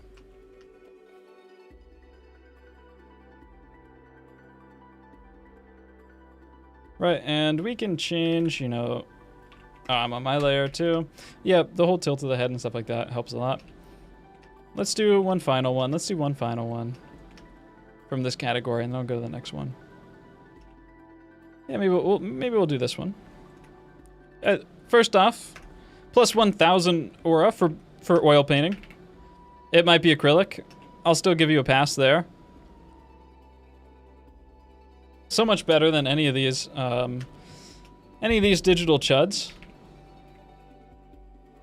70 little digital chuddies jumping on their tablet. All right, when we're oil painting, there's a lot of different things that I could say about this one. There's a lot of drawing stuff, right? Like the let me get red here. Right, like let's just do bright red. Right, like there is a tilt to the head that we're missing here, just like I pointed out in the last people. It's like a little bit too hazy in some of these transitions too, where these are pretty crisp, sharp transitions from light to dark in a lot of these areas where things have gotten very smudged. From the drawing aspect, honing in, taking your time on a, you know, pencil drawing, charcoal drawing first, and then painting over it is going to make your life a lot better. Because it's just too difficult to draw and paint at the same time. And really no great 19th century painters did that. Like very, very rarely did you have painters that didn't draw before they did a serious portrait. The idea that like this like romantic idea that these artists would just sit down and just start like slapping paint at the canvas, like making it look beautiful and perfect right away, it's like extremely rare and very uncommon. And like any good painter worth their salt, that's like 3 different analogies or sayings combined. Any decent painter worth their salt before the train comes home, they put down a drawing first because it's just insurance. It's just insurance. right? Like, it just helps you get your proportions right, get those tilts right, check if anything is wrong. Then you can go and put paint on it, and you're going to have a much better time. So I'd highly, highly, highly recommend that. But, you know, we have this tilt, right? Tilt of the face facing left, and that means all the features have to tilt with it. So everything going across is going to be aligned like this. And then likewise with the other critiques that I've given. Right, we have one side of the face that's in shadow and one side of the face that's in light, and we really have a lot of contrast, right? If I sample this, look at my HSV over here, it's like almost pure white, like a little bit salmony, right, on this side of the face. Over here, especially like in this deep dark area, this is like 1 out of 10, almost pure black and pretty saturated red. You know, here, you're like 7 out of 10, and then like 4 out of 10. So you've taken all of this great contrast and you've kind of squished it all into the middle and made it really muddy and confusing and hard to see. So contrast allows us to just do more. And we really want to take contrast wherever we can, because that allows us to create the feeling of form. Let me stop using this pencil brush. Anywhere that we can squeak contrast in, however big or small, that creates the feeling of something being 3D. And of course, the biggest place that I'm seeing a lack of contrast, right, is the hair. It looks like you maybe have some black in here, and maybe some of it's just sinking in, but definitely areas like this are really foggy for some reason.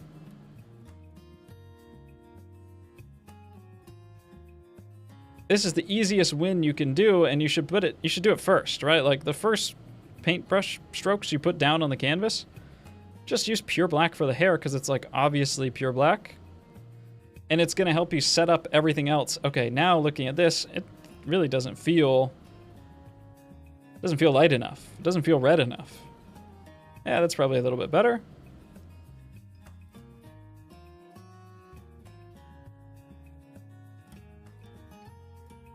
And then now, look at the hair compared to the shadows of the face. That's definitely not dark enough, right? We need to be way, way, way, way, way darker.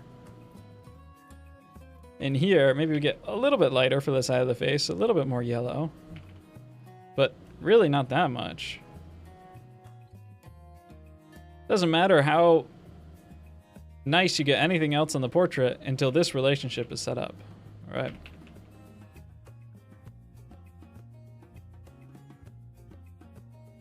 And that's assuming you get the drawing right, which should probably be your biggest focus. Andrew Kadima is not a human. Yeah, you know, Andrew Kadima is a good painter, makes interesting stuff. But I think he works in a very specific way, and he's got a lot of experience. And, you know, I think Andrew Kadima still suffers from not making drawings. He just works in a way that it's not super important. It's not 19th century master level precision of you know, drawing skills.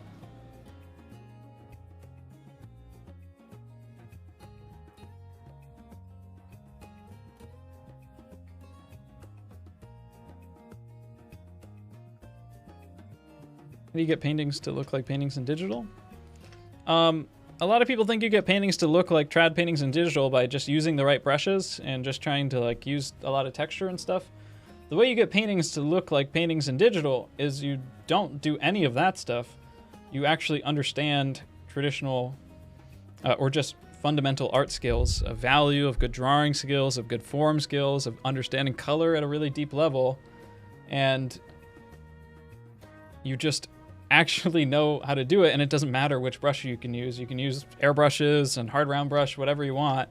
You know, like Jacob does a nice job of this. With this one, like, this looks very traditional, but it's digital. And it's like mostly just, I think, like round brushes, like some airbrush, and then mostly just pressure opacity round brush. It's a very traditional look, but that's just because Jacob has done the time and put in the work into traditional painting. You know, and it's a way of approaching these things. It's a level of understanding that creates that. If you learn more about painting without references, that's definitely something I want to get better at. I think I've gotten better at it. I haven't practiced a ton, but I think that I felt much more confident in the way that I approach things.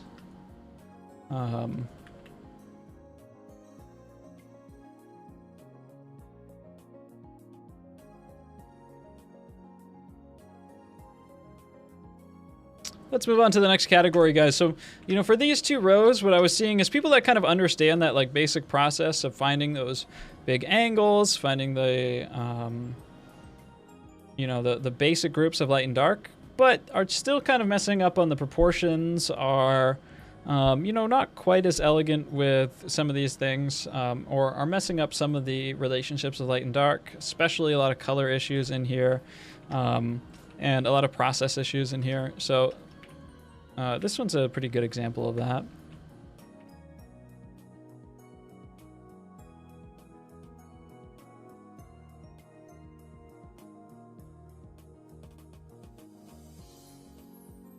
All right. So what I see with this one, and this is reasonably consistent with like a lot of these actually, and so it's you know, a lot of these, most of them. Actually, in this, the color's pretty decent. It's not bad, and the brushwork's not bad either. It's maybe a little heavy on the airbrush, but it's mostly just, again, same thing I was talking about with the last group, but maybe like just a level up a little bit more experience and practice from this person. Is just an understanding of form, right? Like, the head is an egg with a welding mask on it, right? An egg with a mask on it. Comes around, that mask comes around, the jaw comes up, connects halfway up the egg. The eyes are halfway between the chin and the top of the head, right? It's gonna land the eye line somewhere around here. The brow line's gonna be a bit above that. You're gonna have an eyeball, an eyeball. You're gonna have a nose, a mouth. The mouth juts out. Top of the head. This is where your cranium is. The ear sits in between the brow and the nose. The ear is gonna sit somewhere along this axis, depending on how the head is tilted. This head's a little bit more down and to the right than this one. And with this, it feels like, you know, the form's not bad in here. But then we're kind of like slanting upwards, tilting. It doesn't feel like we have as strong of an understanding of the form of kind of the head from this top-down angle. So what I want to fix with this is, let's say this is where like our cranium is, like our big mass of our head, of our skull. Right? We can go along like the top of that cranium here. And that should take us to our hairline, which, just comparing the distance of here to here versus here to here, it just feels way too tall. So let me pull this in a little bit. Let's say our hairline is like right here. Let's put a center line on the head. We'll go down the center of our face. How does this look? Maybe a little bit more like that. All right. Let's put our chin on and connect up our jaw on either side of that center line, and then the jaw comes back like this and connects up to the center of the head. Like a little bit more width to the head here.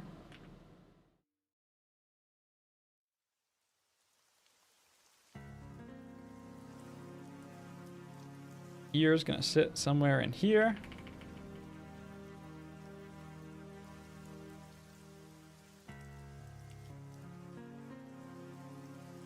That's probably about where the side of the head is going to be. Now, our eyes are going to sit halfway between here and here.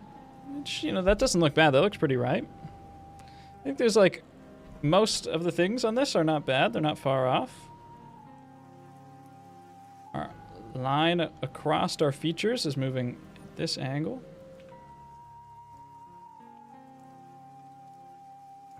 Wrapping around the head like this. Yeah, so from a proportional perspective, it's not too bad. I think we just got a little bit stretched out at the top of the head here. Let me grab some of your colors.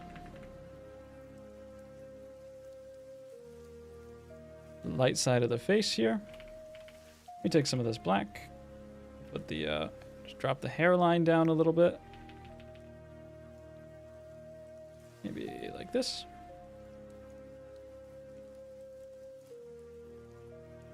All right, and then we'll just carve some of that excess off the top of the head.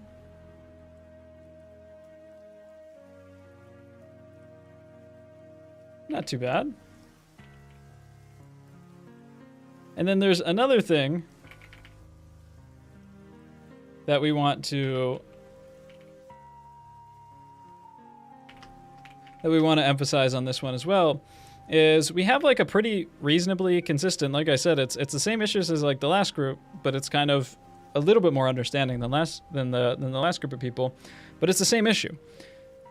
We have a pretty decent split of lights and shadows, right? It feels like we have light on this side of the face and shadow on this side of the face.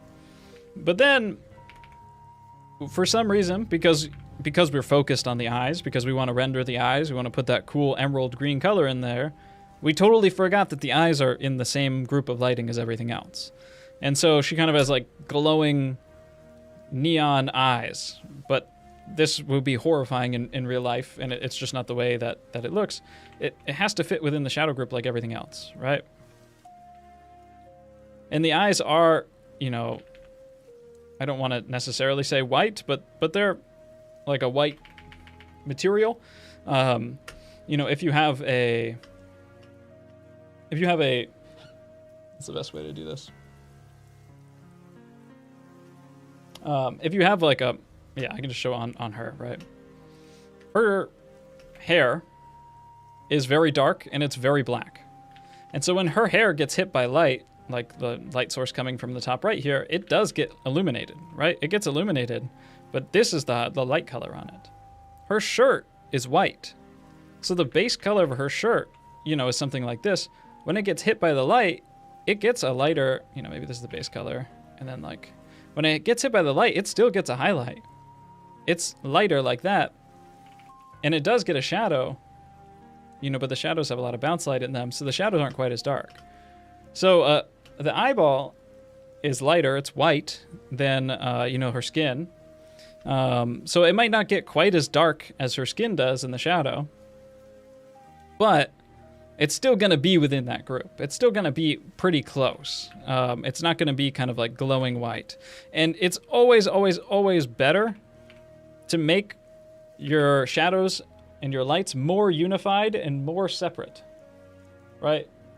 If you mess up your light and shadow groups, if there's too much light inside of your shadows, if there's too much shadow inside of your light, the image looks flat and it looks not realistic. If your groups are too unified and too separated, it's fine. There's nothing wrong with that. And that can just be good design, you know? So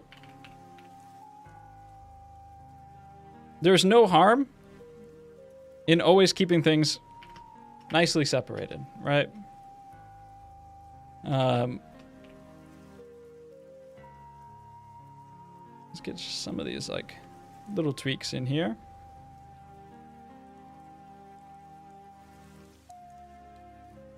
Yeah, something like that.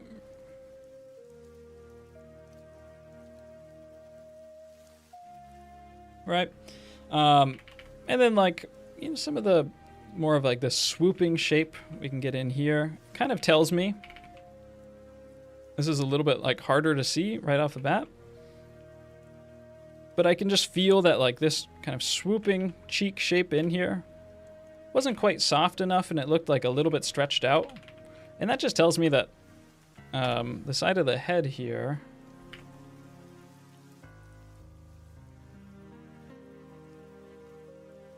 probably just like a little bit too wide.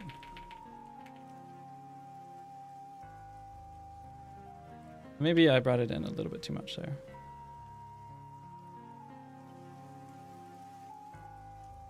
So it's a bit more consistent. It doesn't feel, you know, there's still many kind of likeness issues in here. I'm going to move on to the next person. But it feels a little bit more structured and it feels a little bit less like that forehead is kind of sloping back and back and back and back and back. Where forehead comes up and then it hits the top of the head. That's the last thing I'll say about this one. Right, like with the skull, you guys, the forehead is...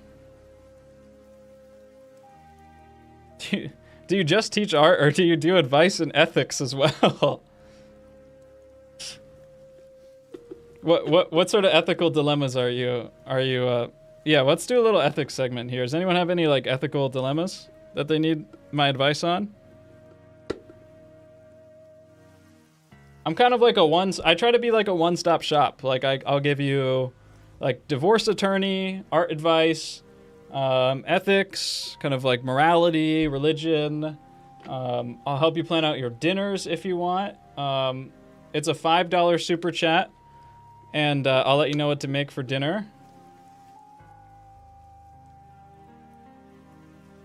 Do you do relationship advice? Yeah, I do relationship advice. Am I the asshole?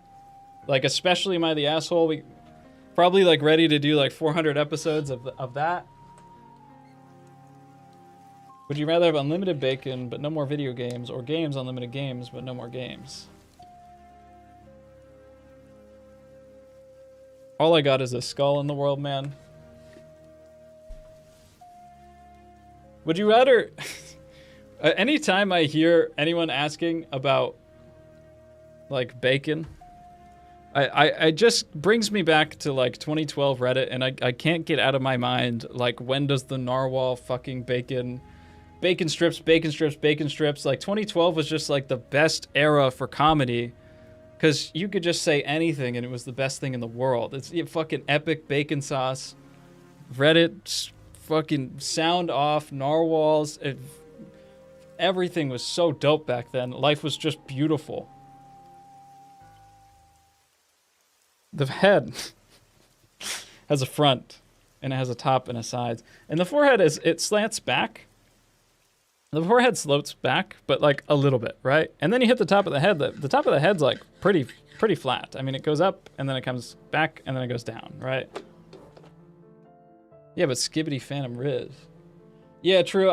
We really are kind of like, we're in some sort of like, I almost just said we're in some sort of like stupid shit drought, but I think like 6-7 like just dried up.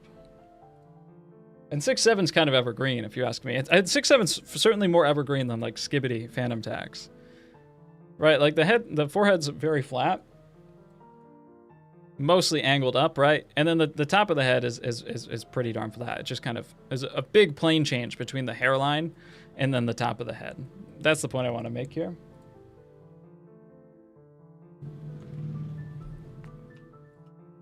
Right, and so, yeah, I think that's why we can kind of drop this probably even a little bit lower on here even.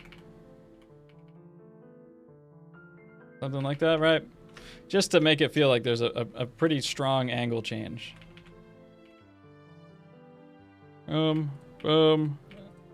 Next in the assembly line, factory farm artist, the slot factory. What did I do to this layer? All right, that's just forever like that. That's fine.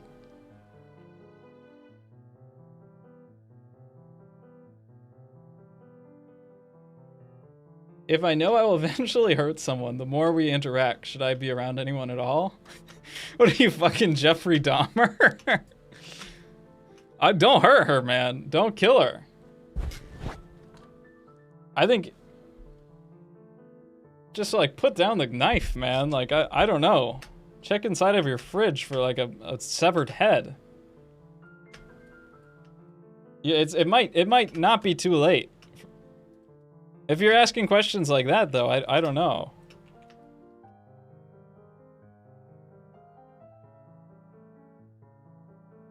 I'm about to renovate People's Bazaar with how they treat me. Everything bizarre is my stream chat. Heyo! This is the guy with the skull. It's simple. If you're not bad at art, you deserve to have your head blown smooth off, and turn into one of my skulls. But if you're stalking that poor lady, then I don't know, man. Just lead with empathy. I have a serious question. I can't even figure out what is beautiful to be considered art. I find myself blind to it while peers are being praised. I'm better at fundamentals in my class. The most beautiful thing about being an artist, especially like being someone online who like tries to like study and improve themselves at art, the most beautiful lesson that you can learn in life is that nobody cares about you at all. They don't think the way that you think. They don't value the things that you value. They don't really care how good any of your fundamentals are. For the most part, when it comes to like your high school art classes or your local art competition or gallery, it's the most. I've been through this, man. I've gone to local like plein air painting competitions and just lost to some horrible fucking paintings, and the whole time I'm psyching myself up like I'm finally gonna get out there, and they're gonna see that I got the true classical understanding of art. No one cares. They just don't see the world the way that you do. Now, here's the thing. If you are like trying to improve your fundamentals so that you can, work for game companies or have kind of, a stronger specific creative vision and stuff, you're probably just going to outscale these people, right? Like, I'm certainly far more successful at art than any art teacher I've ever had, in like any of my university art teachers. Well, I mean, and maybe success could be success, by the way, is just directly correlative to how many Instagram followers you have. And by those metrics, I'm blasting everyone out of the water. But also, like, you could go work for serious animation companies or something like that if you're just training fundamentals. I think that training, like, actual more fundamental skills, too, like, you're gonna be a lot clunkier and worse looking early on because you're, like, trying way too hard and you're trying to, like, draw everything out of boxes and stuff like that. It's just kind of like a phase you have to go through. And the people that draw, like, cute, charming things in your high school class, like, the chances are that they don't go to college and, all of a sudden, like, decide that they're gonna stop doing, all, like, the cutesy, charming ways of drawing and, like, double down and get really good and study super hard. Almost always those people just are forever kind of stuck on, like, their kind of more fun or more specific way that they like to make art, which is fine, by the way. There's nothing, not everyone has to become like a super hardcore sweat of art. Just if you want to get like a job, you kind of most likely do, and unless you want to, be some sort of like contemporary art teacher, in which case like fundamental drawing skill really isn't very important. But yeah, you're going to, you're just learning the sweet, beautiful lesson of life that nobody cares or thinks the same way that you do, and you're gonna have to like, you're gonna have to just thug it out and trust that you're doing the right things and still improving and still making progress towards your own goals, and find the people that do value the things that you do and seek those people out and learn from them, and try to be better than them. Yeah, I didn't have any sort of community for this type of stuff online, and that's why I started making videos. And now I've found all sorts of people that like doing this stuff too, and some of them have gotten really, really good. Figures 411, true.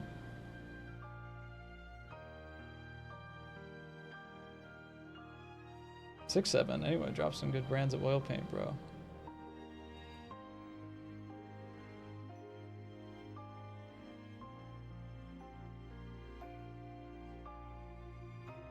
Cool. This guy, same issue as this dude. Emily, it's similar stuff to the measuring. This is a tough face. Yeah, let me talk about like some characteristic traits of this one, because this is what really excited me. What really excited me about this challenge, using 2 separate pieces of paper. What really excited me about this challenge and this photo is one specific thing that I looked for and that I really tried to get into my painting. I'll switch back to it in a second here. There's something that I think is really exciting about this face, and it's this. This comes in, and then this comes in like this. Right? Like, there's just like, this is like the most beautiful thing in the world, right? This is the most beautiful part, I think, of her face, is this rhythm that comes in like this. And then this line like comes out from behind it and then snakes around out to the side of the face. And that's what I found really interesting about this. And yeah, I think that is so important. Like, if you want to nail this lady's face in the way that, like, Boldini nails a portrait. Let me pull up a Boldini portrait for you, or something. Really get a detailed study of this that isn't just like a drawing of her that is made of a bunch of straight lines until they accurately close in and get, you know, the perfect proportions through tons of religious measuring. If you want to get a drawing that really feels like her, I think it's really important to pay attention to kind of like her wider cheekbones on either side, these big rhythmic overlaps in here, and kind of like this boxiness. Like she just has like a wider face with these bigger, wider cheekbones. It's really pretty. And you do have that a little bit. And this is really, really hard to get. So I'm doing like a few things at once here. Oh, I have my Boldini folder open. Let me grab a portrait for y'all. A little bit of area math in the background.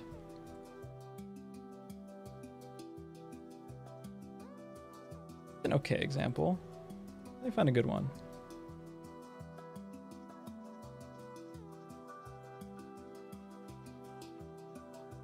This is an interesting one. I think, you know, if you really want to nail, you know, like to get somebody to look like someone, not in the way that like you just copy it as closely as possible, but to really like look at them and think what makes these people look like themselves. What are the traits of these people that are bigger than just like the angles that surround their face? You know, thinking like a caricature artist, what traits would be exaggerated? And I think Boldini does this really, really well in an exaggerated way in many ways. There's a good picture of this one somewhere. I'll put it on screen in a second here.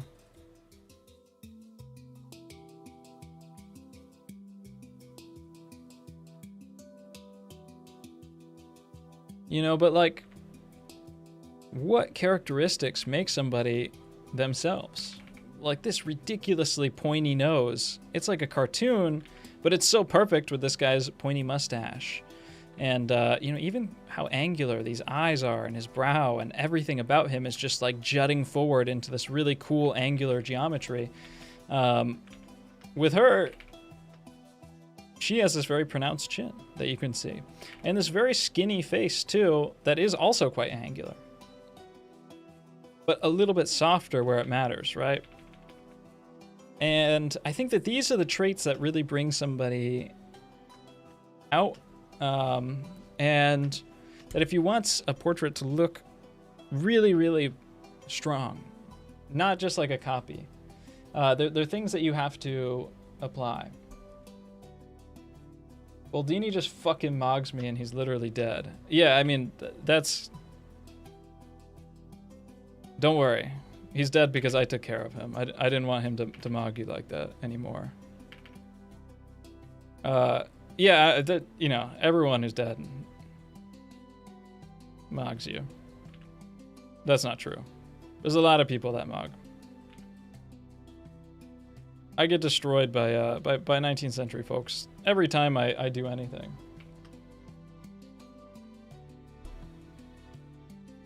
I'm in third year of artisan. I feel like quitting because I don't think I can make something that can win anything. Well, yeah, I probably would not put a career on like winning competitions. But you can base your career on like what you want to do and what you like. The people, you know, ask yourself, what people do I like that inspire me to make art? What do they like? You know, what did they do to get to the point where they're at? How do they make a living? And how can I learn from them and be like them, right? That's what's important. Right. So, you know, I really tried to find these swooping rhythms here and pull them and weave them into place in order to really nail that look of her. And I think that is something that I kept in mind more than anything else. Making sure that this rhythm feels like it's pulling down right to the corner of the mouth, right over here, like it does on the reference photo.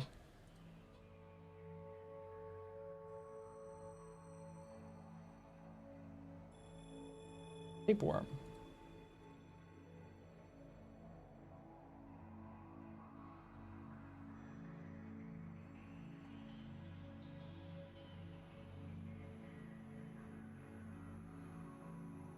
So for yours, one is keep in mind these little things because they serve as measurement points better than anything else.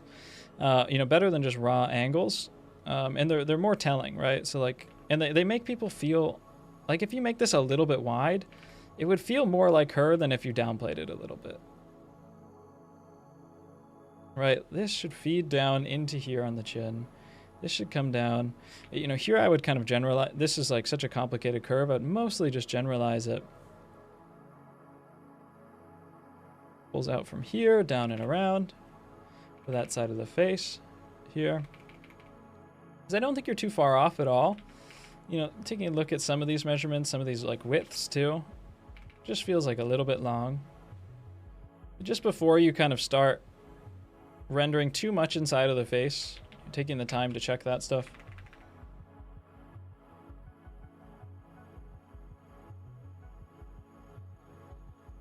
How much width is here, and also thinking that like this isn't just going like this, right? It's going back. This is the side of the head, right? Front of the head, side of the head. That's where the hair goes. Already looking like a little bit more like her just by fixing the placement of the hair. And we'll probably end up, because we moved some stuff down, like just taking this in a little bit. Right, and then like same with the face, like what are the angles out from the middle of the nose? Like what connects that? Like I think we just need to open this up a little bit more. Earlier on, just throw down this. Take your time.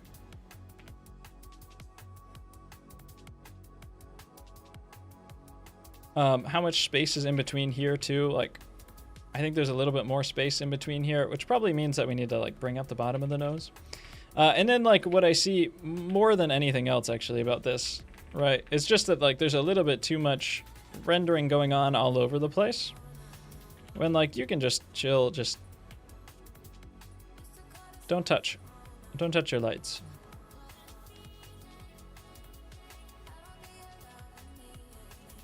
Don't touch your lights for the most part.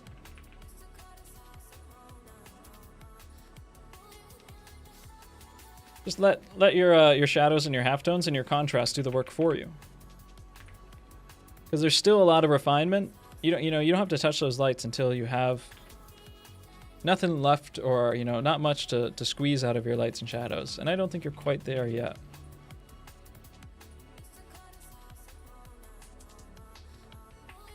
All right, let's unify out this stuff together.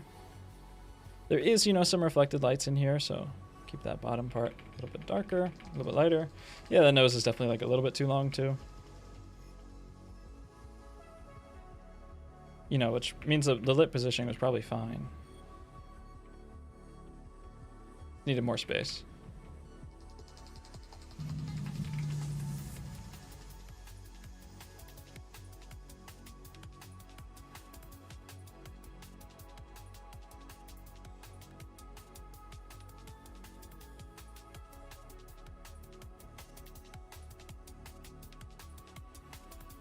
Much closer. Only through removing information, right? Like pretty much only through removing information and double checking things. I've got my constant battle between making my halftones too much or not enough. Yeah, I think that is not an uncommon issue to have from what I've seen from people. I think, just spend your time really when you're putting down your shadows, like thinking like, okay, is this the value that I really want to wind up at? Like, is this the right value over here? Like, we can probably push this in a little bit too.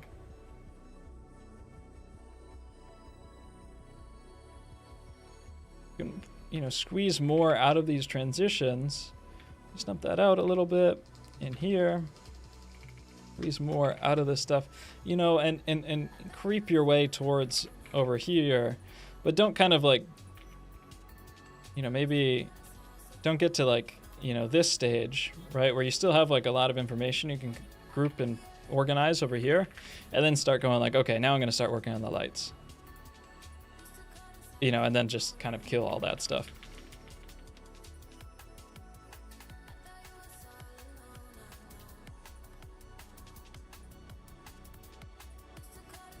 And then there's nice little shapes you can pick out in here too. You're feeling the form of the lips, right? The lips have like this center form part, and then they come down on each side. And then you get like these nice little like pockets of darkness in here on either side. And then the corners of the mouth too. Very beautiful, very pretty. Very good. Let's keep moving. Top 10 colors. Just fucking Roy G. Biv. How about that?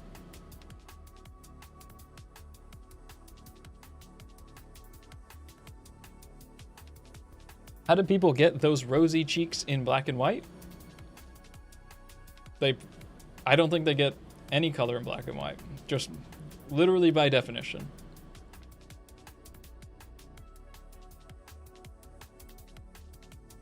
Vic, when are you gonna help us with the hands? As soon as I figure it out.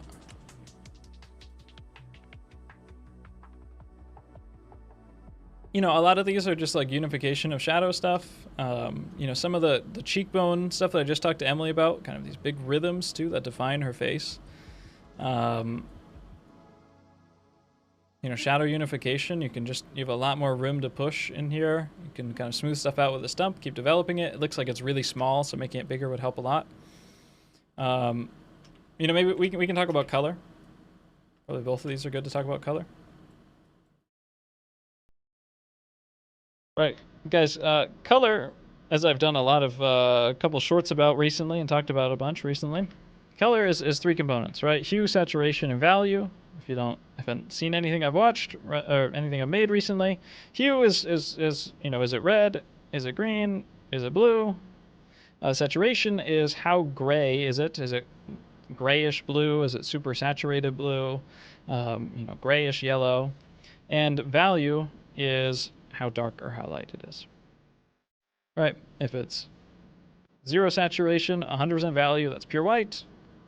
0 value, 0 saturation, pure black.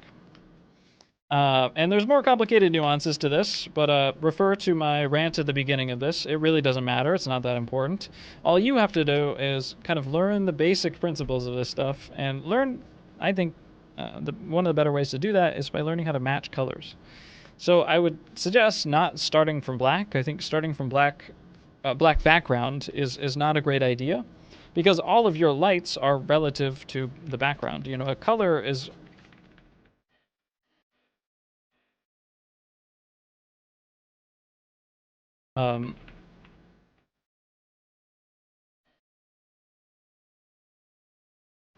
let's do this.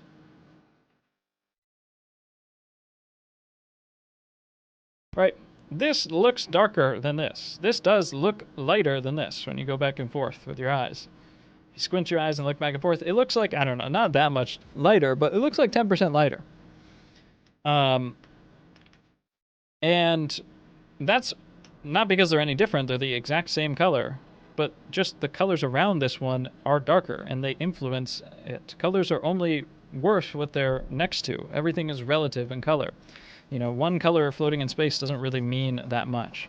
And so what I see is that all of your skin tones are really, really dark. You know, this is really dark and really saturated compared to her actual skin tones.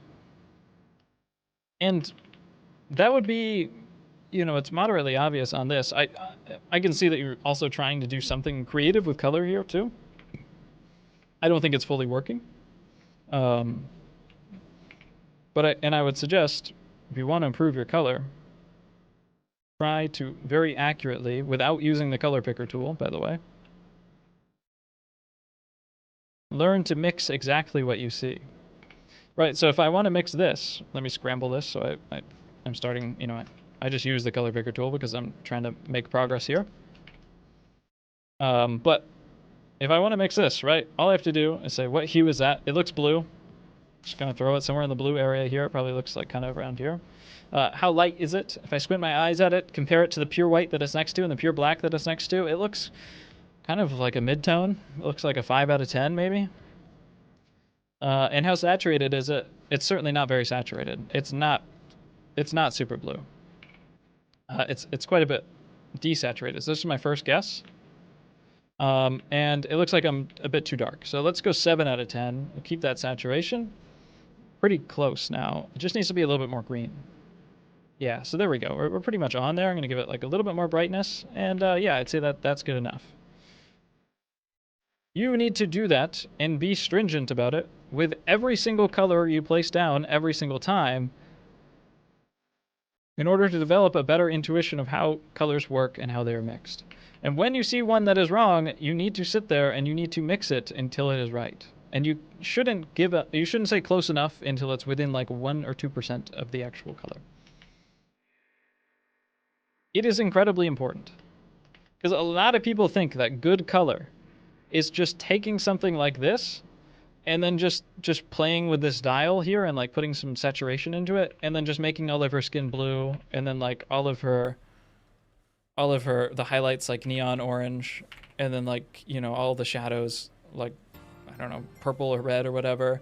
And like you can get it to look good because color doesn't matter that much. Only value really matters for making things look 3D for, you know, for the most part. So you can make something that looks really three-dimensional and has all sorts of crazy colors on it. But that's not the only way to like make things look good with color. And it's like the biggest thing that I see with almost every painter nowadays is that they think that good color is just making things like really chaotic hues. But there's so much more to color than that. And there is a ton to just realist color as well. Like, even though you're being realistic, it's not just about copying. You know, same exactly, I just showed that Boldini. It's a great example of this. You can make really creative decisions and still be really realistic. There's all sorts of, you know, incredible amounts of hue and saturation variance inside of somebody. Look at these, like, purples and yellows and reds and blues, like all these hues coming out of the skin tone, and still be, you know, incredibly naturalistic. And that's just the way that people do look too. You just don't really like notice it that much. Let me get a slightly more high-res one. Boldini isn't even the guy that I would go to for color accuracy. And I would go to a guy. He's on the Halftone Studio blog. Let's go to the Halftone Studio blog, guys. Oh, I just forget the name of this artist. halftonestudio.art/blog. Oh my god, it's my new post about color. It was the first blog post we ever posted, and this one. Bramtot. This isn't even that high res of an image. So we're going with not Chartrand, Courtois. He's got some really good color. Yeah, that's what I'm thinking of right here.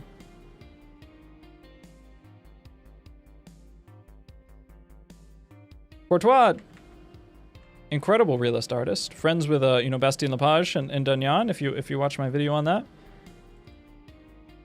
You know, these are beautiful, lifelike colors. It's not just copying. There is so much interesting depth, saturation.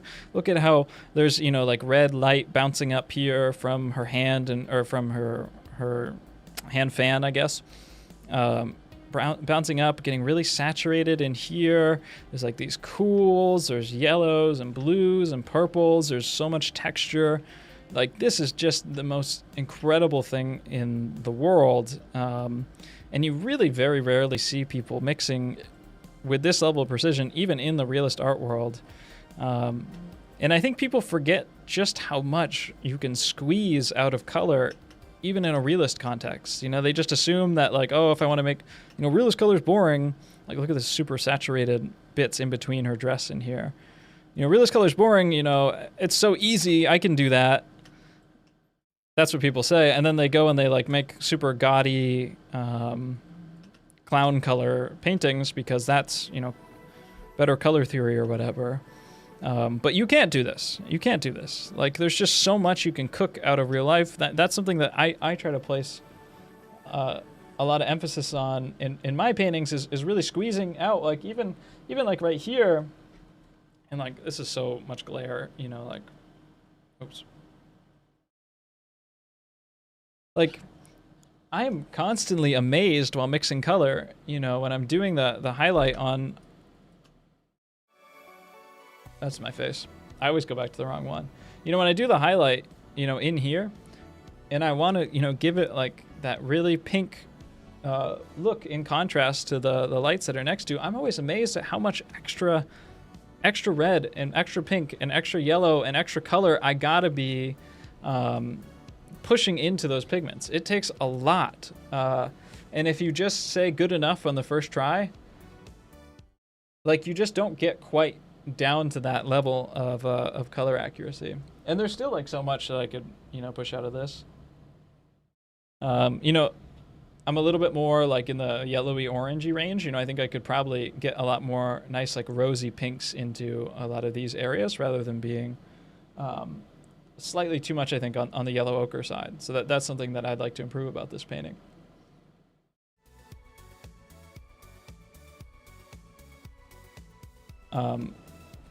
That is Courtois, and you'll find that photo on the lady. This is what you gotta do. That photo is from the lady who runs Jerome's Instagram account, the Instagram account for Jean-Léon Jerome. She's a teacher at Lime Academy. She posted those images of that Courtois painting like 6 or 8 months ago.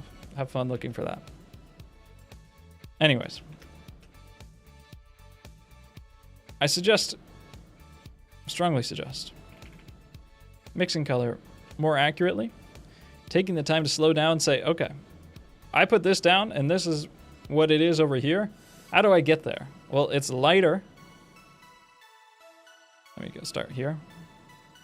It's probably lighter. You're pretty light actually, but that's because hue saturation value is lying to you. You can go watch my video. It's definitely less saturated. So let's start with that. Honestly, that's pretty freaking good. I would probably make it like a little bit more yellow. I don't know, I like that. Yeah, just drop the saturation, right? And I would probably just put that down for the whole face. Right, or for the whole light side at least, right? And then make variations within that. And then here, it looks like, you know, she has some sort of conjunctivitis and her skin is peeling off. That's because this is really saturated, which everything else is saturated, it's fine, but it's really dark, right? Like you have a big jump from this value here to this value. Like this is darker than even the values that are transitioning into shadow. And so that means that right here is like basically almost a shadow, which is really confusing. It's in light. It's in light, and it's not just red. It's red, it's kind of more getting gray, and it's getting more like yellow, more yellow ochre-y. So like, let's go more yellow, it's getting more gray. Right, it's probably somewhere in here.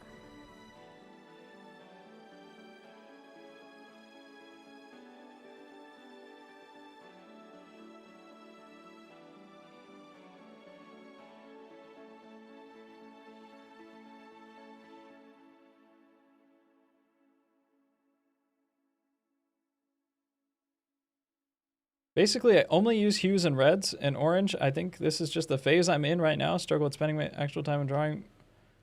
I struggle with spending actual time on my drawings, mostly just an hour. Yeah, I mean, I'd spend more time on the drawings. I'd also spend more time on the color. I think, in my opinion, you can work on whatever you want to work on. But I think it would only help you to just to work on. You don't need to like only do one thing at once, you know?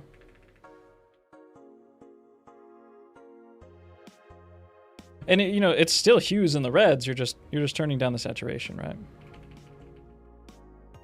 And always use super saturate. Well, if you know, it's a little bit hard to critique things when people say it's just my style, you know. I'm always going to push people to I'm always going to push people to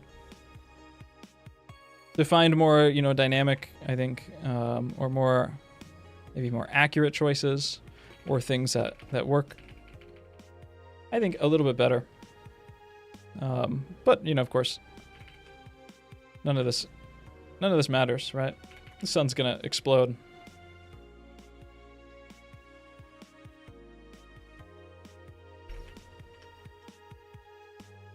Okay, let's move on then. Let's move on then.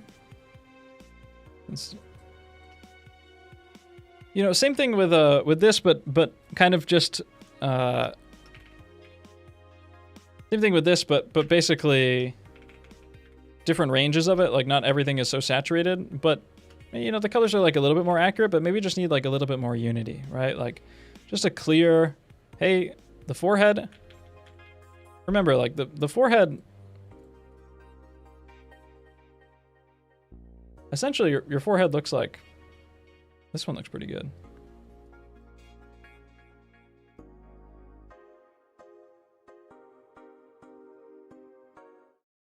Oh, wrong one.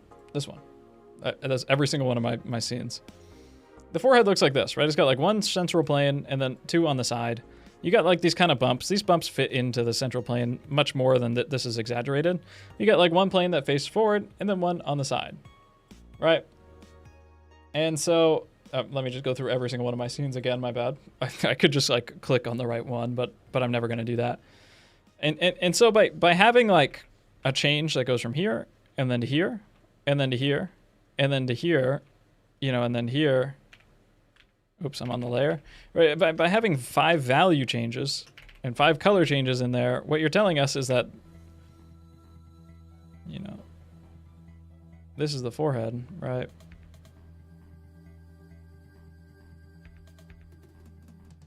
What you're telling us is that the forehead doesn't look like this. It looks like this.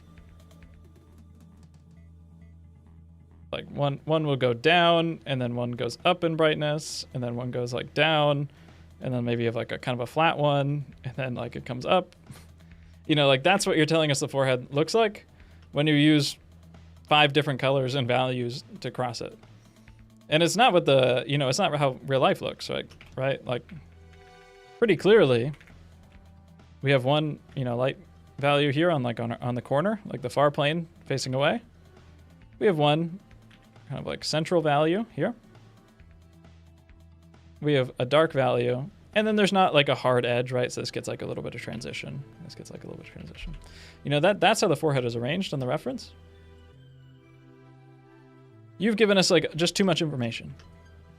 And like the same could be said about a lot of these things, right? The same thing's happening here, but you're just not using color.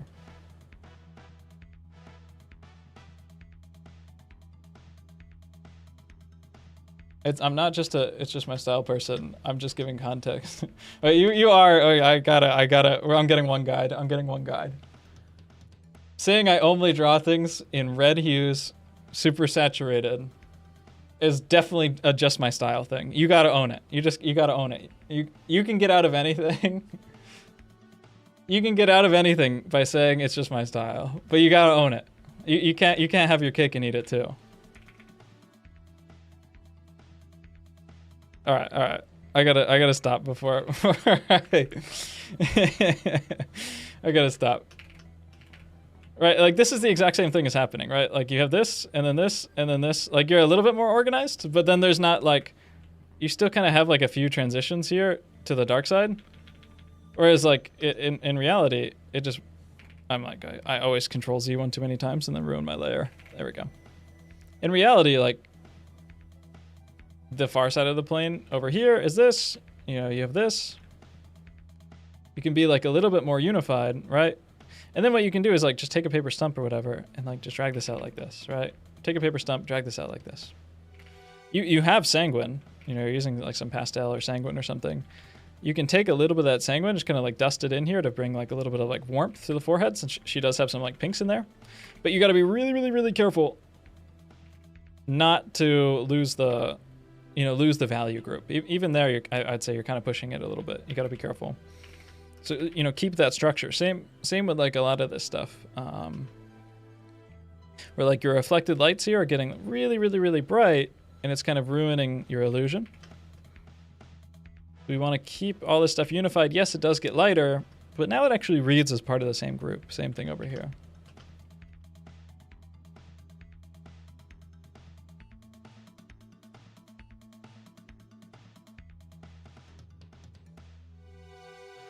Do you still have cake if you eat it and it's in your tummy?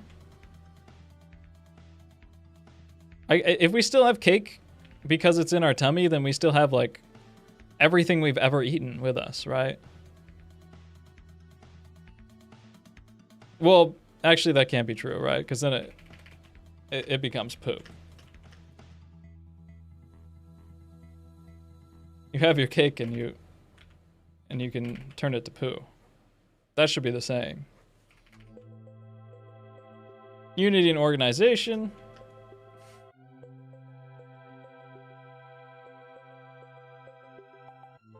That's mostly what I'm seeing with a lot of these. You know, this is probably all black paint, but you're just like you're hitting the glare demon here.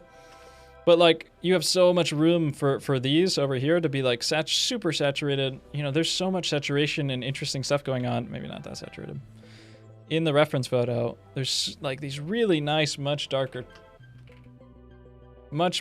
colors. I gotta stop like, I'm too ADHD, man. Like I just stop in the middle of a sentence to read the chat. All right, much darker colors. Even over here, right?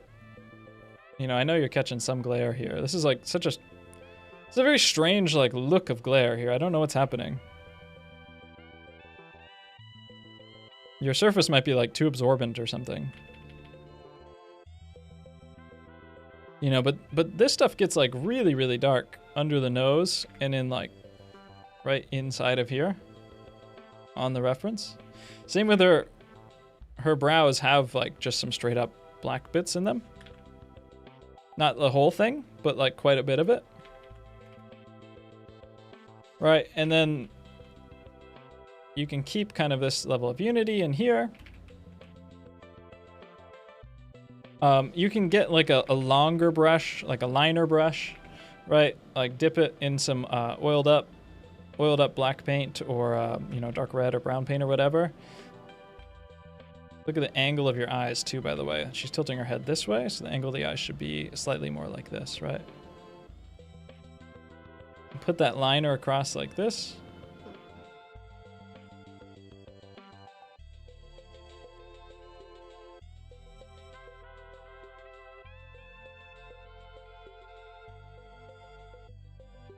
I read the fucking message. I read the message, guys. Same deal with this, right? But this one I'd say is further away from you know, accurate color, right? Like I have to say this every stream. So this is now in the time of the stream. If you have a ball, right? If you have a ball and that ball is being hit by a source of light,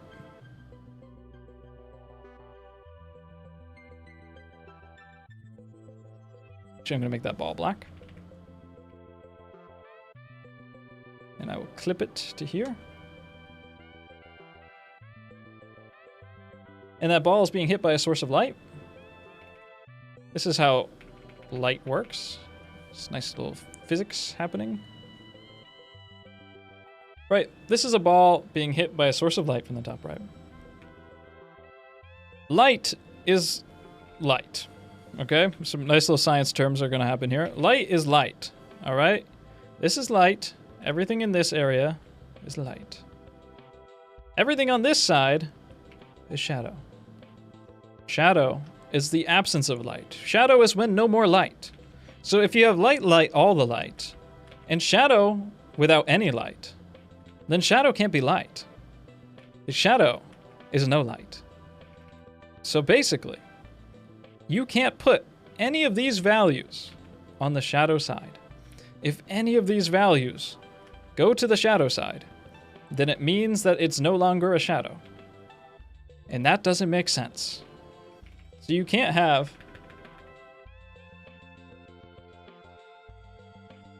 even if it's really dark, even if it's almost not a shadow, if you do this, it starts to flatten out the shape. It stops looking 3D. I know this looks still kind of 3D, but that's because it's not too bad. As soon as we start to put lighter ones on here, it stops, you know, making quite as much sense. It starts to flatten out a lot. You know, if you were to put like really bright ones on here, it's just like kind of your brain just gets confused. It doesn't know what to think because your brain needs to be able to think about things. It needs to be able to understand what it's looking at. Now, you can put light on the shadow side. You can have bounce light. It just needs to be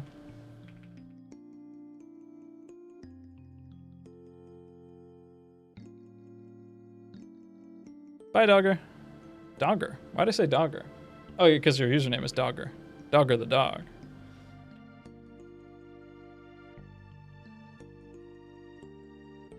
So in this case, our range of lights is everywhere from like 100% down to like 40%, right? And our range of shadows is everything below that. Maybe, you know, we could even say this is like down to like 30%, whatever. So our range of shadows has to be 0 and 30. And really, between 0 and 40. And really we want to be very careful because as soon as we put 40 down, you know, technically it should be 39. As soon as we put a number 40 down over here,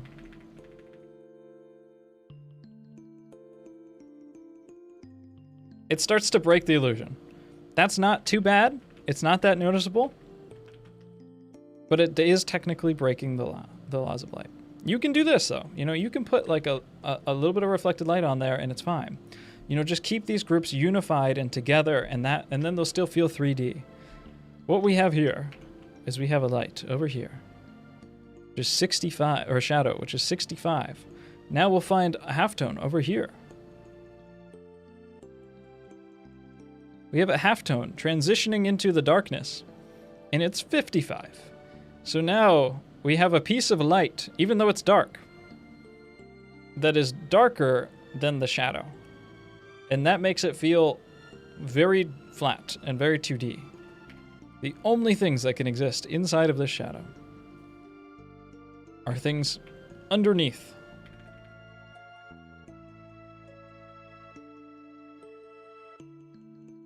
Everything must be unified into this shadow. And everything in the lights, you know, we still have like a little bit too much kind of muddiness variance over here. Just needs to be unified together a little bit more. It's okay to take, you know, top plane of the cheekbone there. That's fine. These top planes, maybe like a little bit too shiny, but we'll just call that there for now.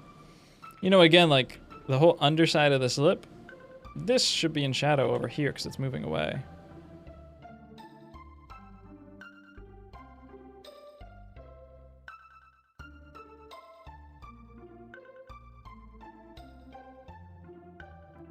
All right, and then we get, you know, our transitioning colors. Boom, boom, boom.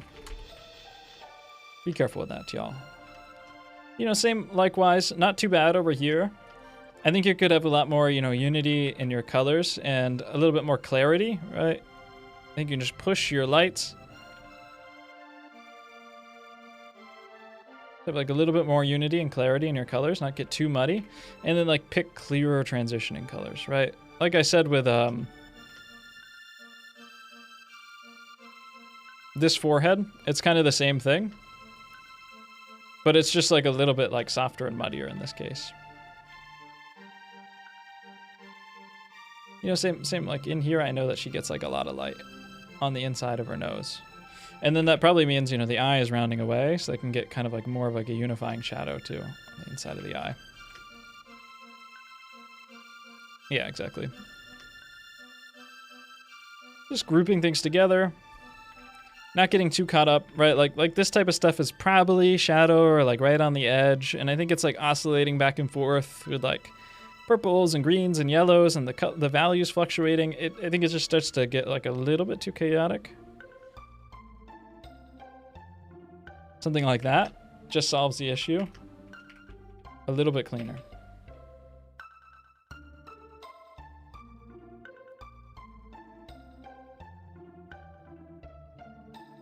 You know, same with the lips, like you just get like a little bit more soft, or a little bit more like lighter values on here. There's actually, the lips transition into the face a lot closer in value than you think. You want to be careful not to like outline them too much. It's always the instinct to outline lips, but they're actually always very, very soft. Much softer than you think, right? Like Like, look at the value right here. Oops. You know, this is the value right here. We're 81.43. Let's find this. 81.46. There is no value difference. It's just a hue difference, right? Get our highlight here on the corner, and then our top plane color, which is darker. Same with here, right? Like, there is a highlight here, so there's contrast, but let's go like right here. 69.59. Nice. And right here, it's a little bit lighter. I'm picking up that highlight a little bit. This one, yeah, a little bit lighter on top. But it's not like a super hard, like, I think you're kind of like a bit more saturated like this. And it kind of reads like, you know, like lip liner or something.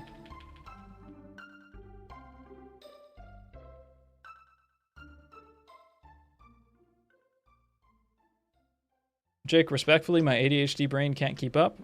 Do you need me to go faster? Would that help the ADHD? I think that seems like it's what you're asking for.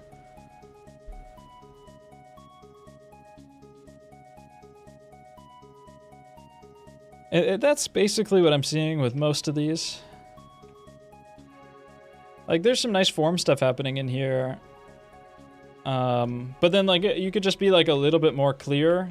You know, like, again, like, this is the side plane of the face, right? So this is going to be, you know, some level of light, everything facing this way. This is the front of the face, the front of the forehead, right? And so that's going to transition to another color. So there needs to be, you know, some level of separation. Here it's just continuous, right? There needs to be some level of separation to let our eyes know, hey, we rounded from here to here, right? That's what needs to happen. You know, same with, for all this stuff. Every time you round the form, you turn a plane. Or every time you turn a plane, you need to change the color.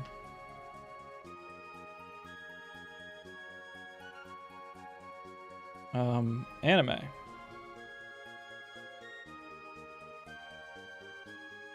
Let's talk about the next category.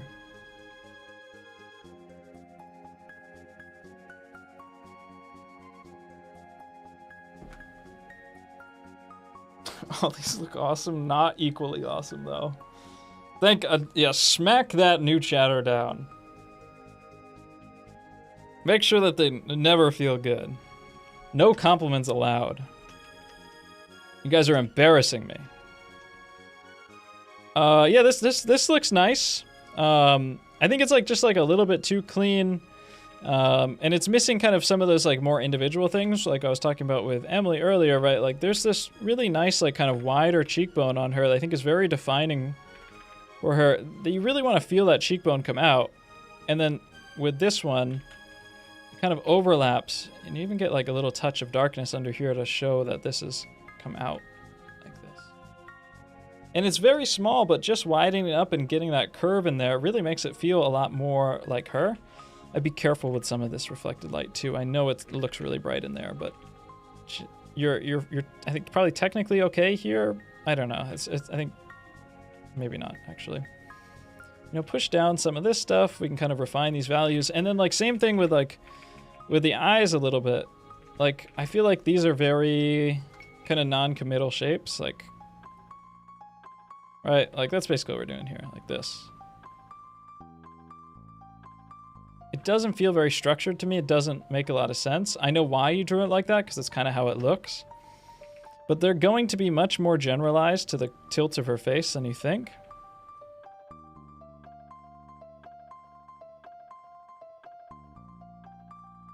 And so I, you know, really try to find, you know, some sharp edges, some structure in here.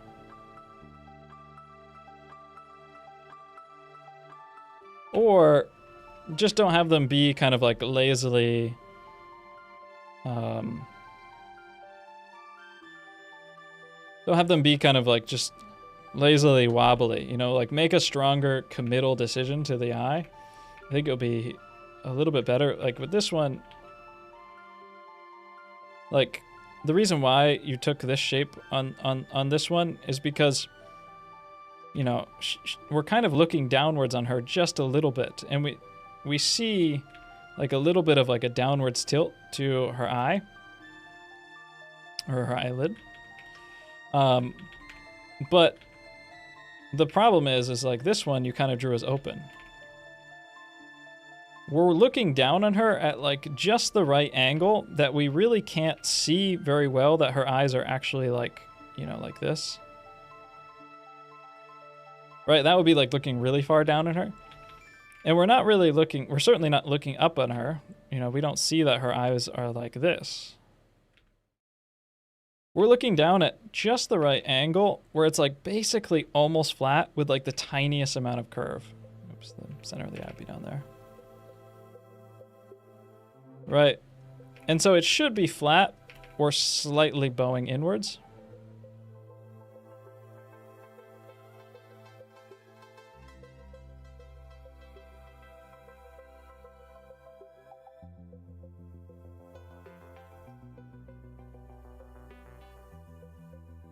And we'll put kind of our typical planes on the eye like this. And then, yeah, I'd kind of want to give the other one the same treatment too. Just flattening it down a little bit more. It's really, really subtle though. Like it's a millimeter thing. And it's very difficult.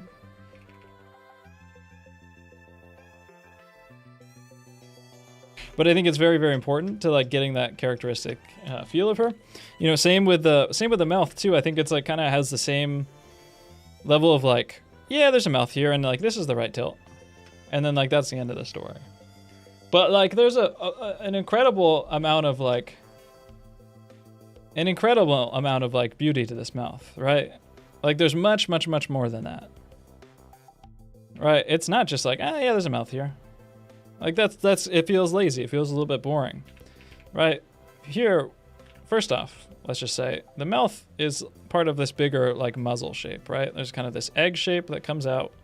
It fits into here, and then there's like another egg shape for the chin where it kind of all slots in like this. Those jawbones go back. So we know that we're dealing with like a curved egg-like surface like this to start. But beyond that, you know, there's more intricacies, right? Like we swoop out for the philtrum.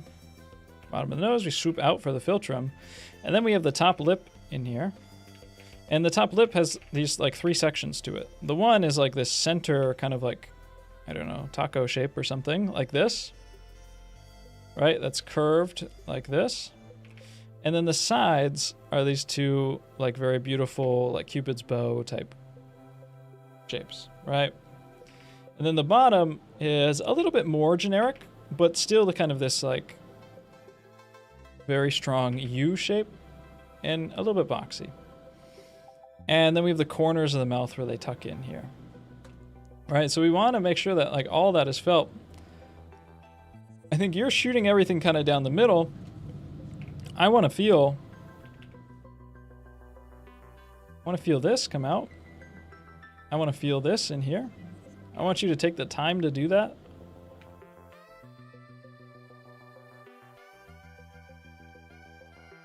All right, I want to feel that.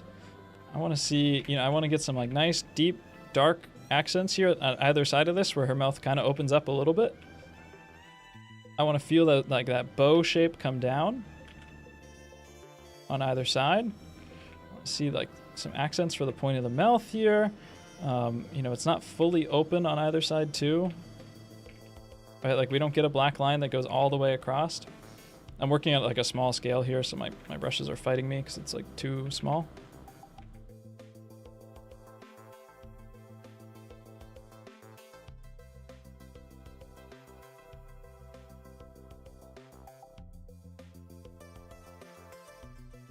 All right, now we're getting like a little bit of form in there, and then likewise, you know, over here, we have the shadow that comes out and then down and across.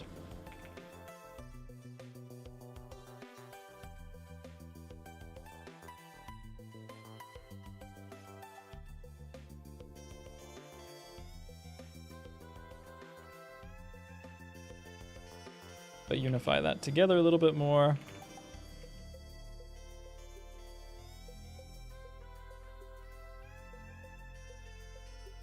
A little bit of a softer transition for these parts. There's like a slight highlight here at the corner of the mouth.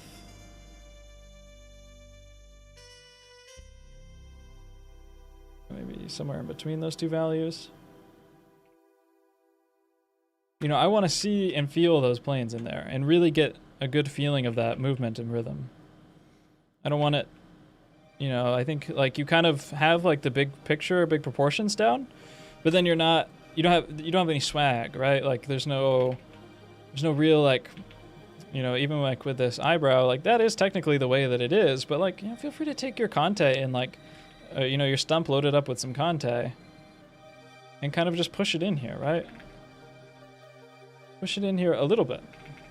Like pull your stump across a little bit, right? Like where can I find like these tones are getting kind of dragged out in here and we lose like a little bit in like murkiness, and like this isn't really quite as light as it is over here.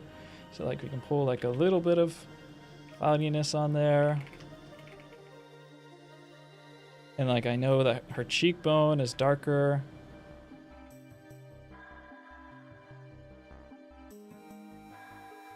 So I think like you get it.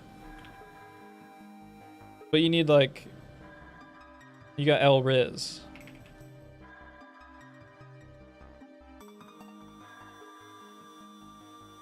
Spend some time looking at each portrait that you do before you do it. You know, don't just fight for those proportions, but think like, what's the most important part about this person? What are their features that make them unique? And like, how can I carry those ideas across in my drawing?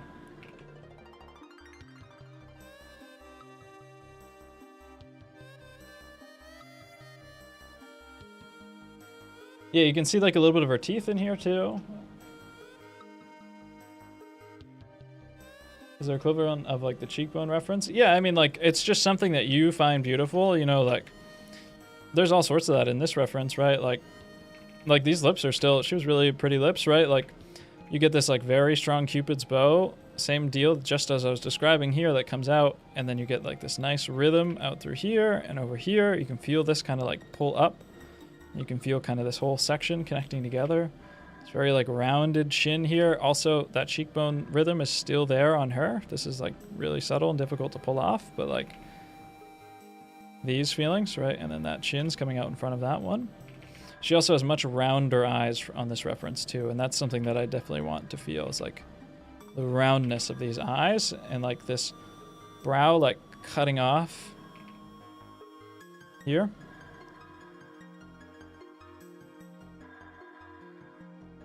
Those are areas where like I would really make sure that those details, you know, are made to happen.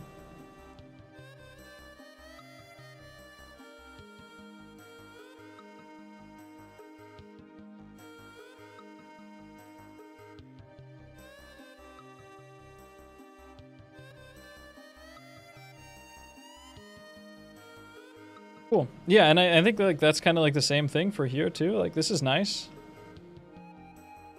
But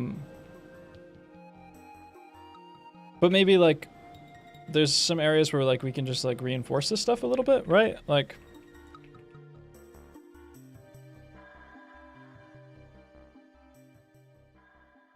let me bring it to the reference.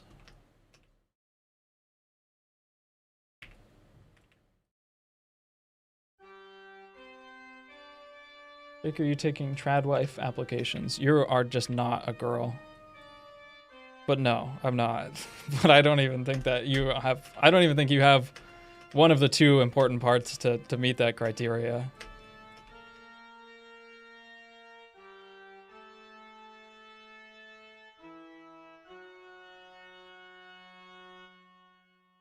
BBL Peter Paul Rubens. That's kind of a good name, though. That's kind of a good name, though. I'm not even gonna lie.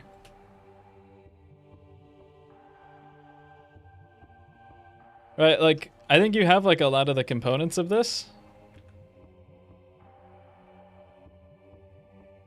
But, you know, like, just some of this stuff feels like a little bit too messy, and it doesn't need to feel too messy.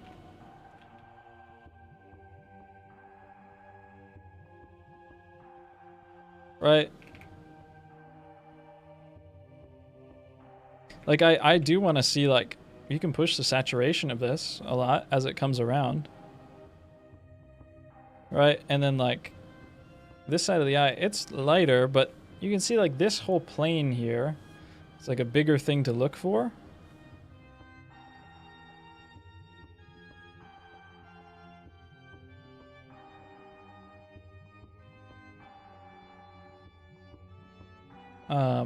This is a bigger thing to look for. BBL PPR for short. Yeah, that's what we call him. BBL PPR.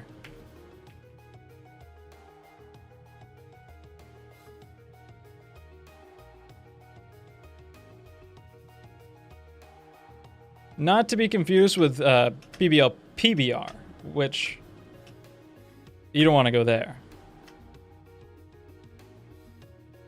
You do not want to be in a BBL Pabst Blue Ribbon situation. All right, so we have this like front of the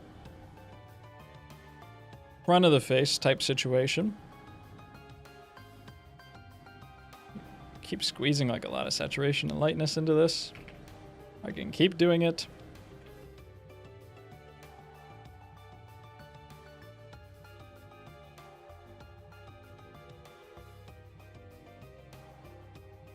And we find these like little transitions here. I think that bring this together a bit more. I think we can find like the farther side of this eye is getting a lot more like of this bounce light. I don't think it's actually quite so blue, but it's getting more of like this yellowy bounce light in here. Maybe a little bit darker, a little bit grayer. Why do I feel like I'm getting color theoried so hard right now? No, okay, that's on a different layer. Okay, I thought I was going insane there. I thought I was like getting color theoried or something. I was like, why, no matter how yellow I make this, it's just more blue.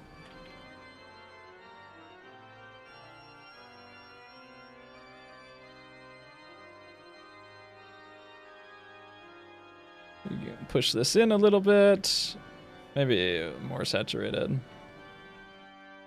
Push this in a little bit, kind of keep refining and working on this shape in here. I want to kind of group this eye together a bit more.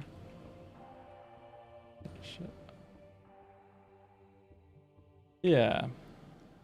And then this, I think this curve is like, it's a little lazy. I want to see it kind of wrap around like a little bit more intentionally.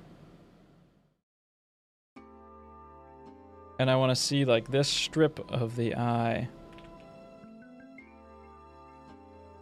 Very subtle, but like a bit more width to it.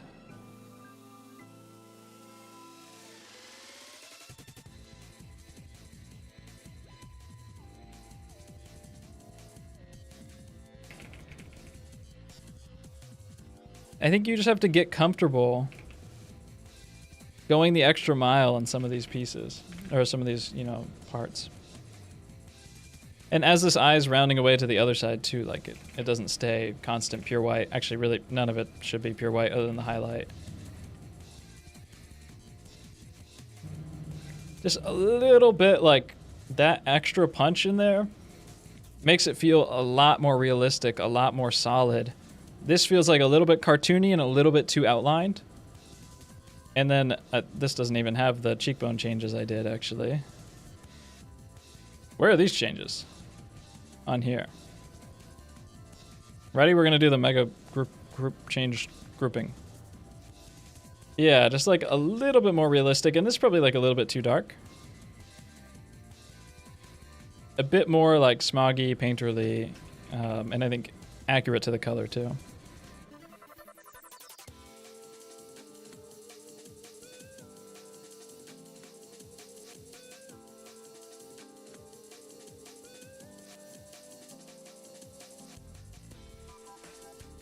Michael, you know, it's the same, exact same thing as over here. I'm looking at this at about 240p. But yeah, especially in the mouth, like I think there's a lot more that you can squeeze out of this.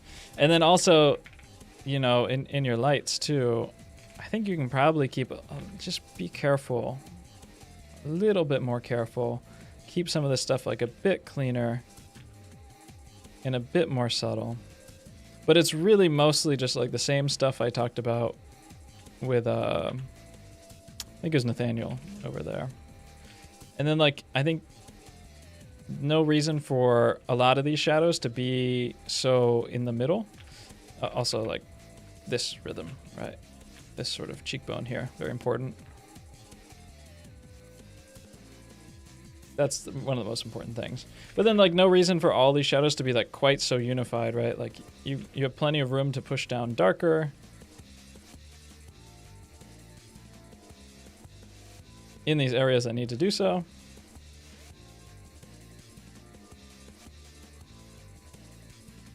Boom, boom, boom.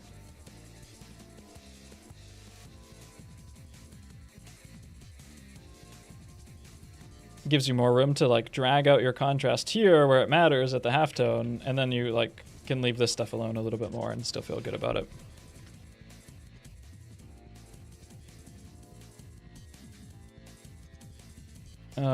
Same with, but they're unified like that. They're not. Yeah, they're not. Oh fuck! All of your. I hit Control Z 45 times. Ugh.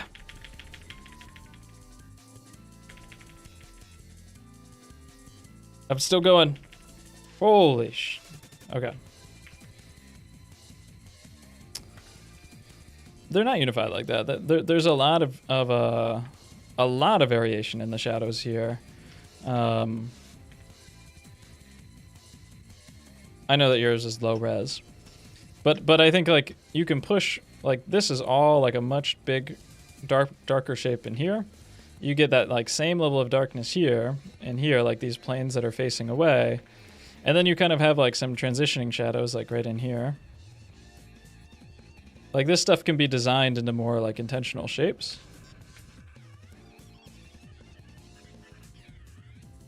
All right, and then you get kind of like this reflected light in here, and then this you know, mid shadow returns to make this distance, or you know, this over here, right?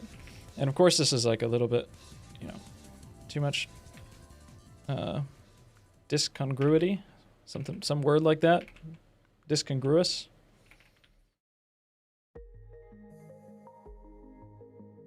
You know, but there's a little bit more range you can pull out of that, I think, and also just more intentional like shape designing of it and grouping.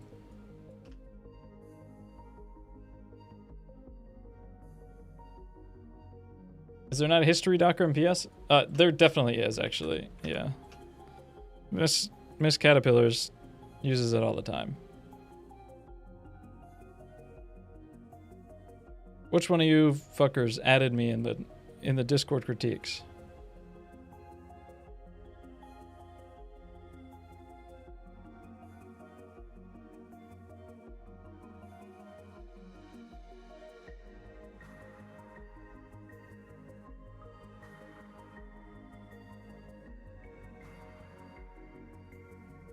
What was that white color above your titanium white on my palette? Yoshi, I put this down here. Really, the proportions are kind of like up here, but like you do have like a nice swag to your drawings that is actually pretty good. You know, like there are some like really like nice feelings of it, and like you do, like the values are well treated. For the most part, like everything's applied correctly, but like just the likeness isn't quite close enough. And it's the same things that I mentioned with the people earlier. I, you know, recommend watching like the past hour. You know, like the most beautiful parts of this painting, you know, are these beautiful like curves and cheekbones out here, and how this laces down into here. I've already said this like 5 times, so, you know, forgive me for not saying it again. You know, and the whole face feels a little skinny. You know, spend a little bit of time just looking at the portrait and thinking like, what are the bits of this person that are really interesting and beautiful?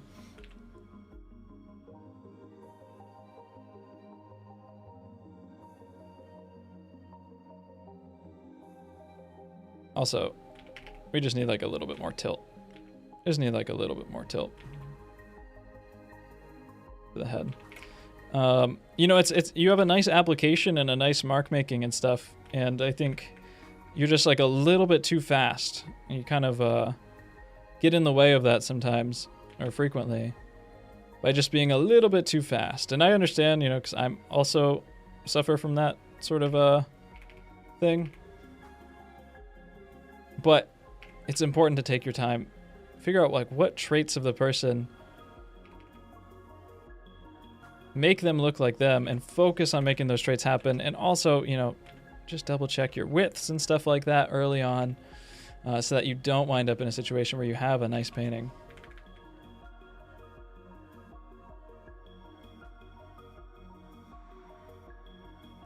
That is just like too thin, you know?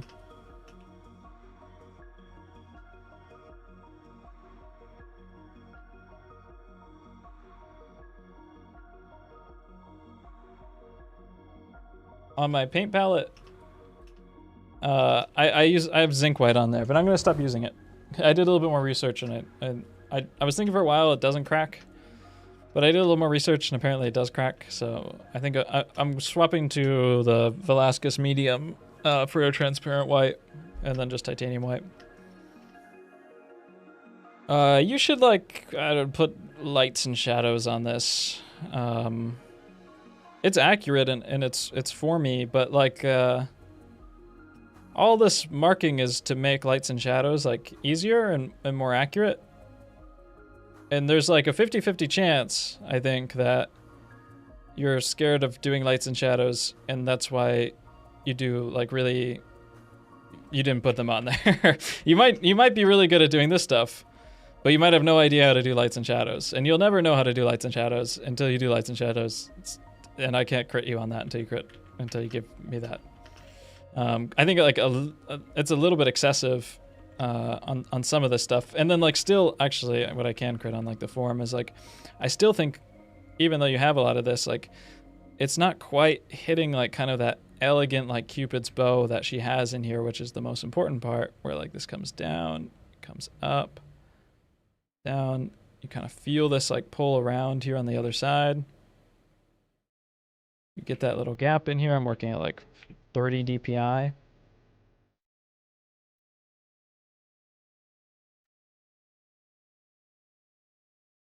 And then this comes down and around on both sides.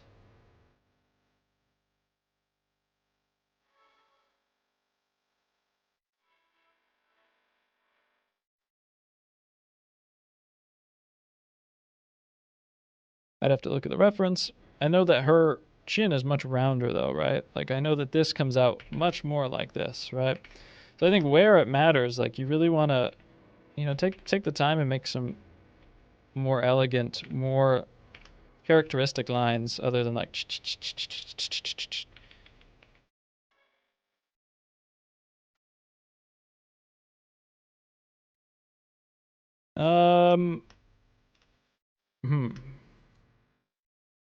I'm gonna choose one of y'all.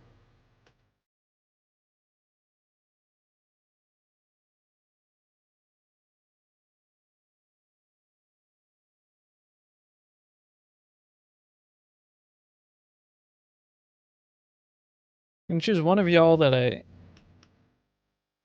I've just said the same thing for like most of these. I'm at the point of the stream where I just kind of like repeat myself too much. Okay, cool. With this one, like, I think we're just like, you got a little too focused on the rendering and you kind of just lost some stuff, right? Like the face is tilted a little bit away from us and a little bit to the side. And I think that it feels like this nose, that this shadow got like bumped in a few many times. And now the nose is kind of like pointing this way, which is the center line of the face, but the nose projects outwards from the face, right?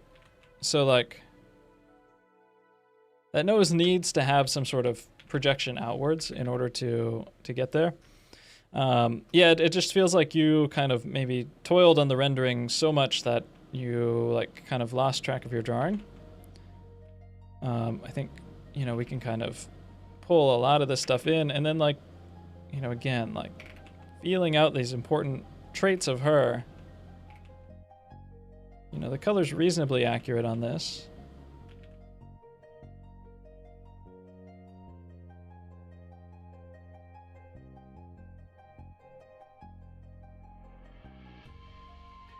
But I think like you've distilled the essence out of her by like rendering the fuck out of everything. Rendering the heck out of everything. So sorry. You know, like his eye a little bit more closed. Eye maybe like a little bit more down. Nose maybe has gotten like a little bit small, and we can kind of like define the outside edge of this with that darker shadow.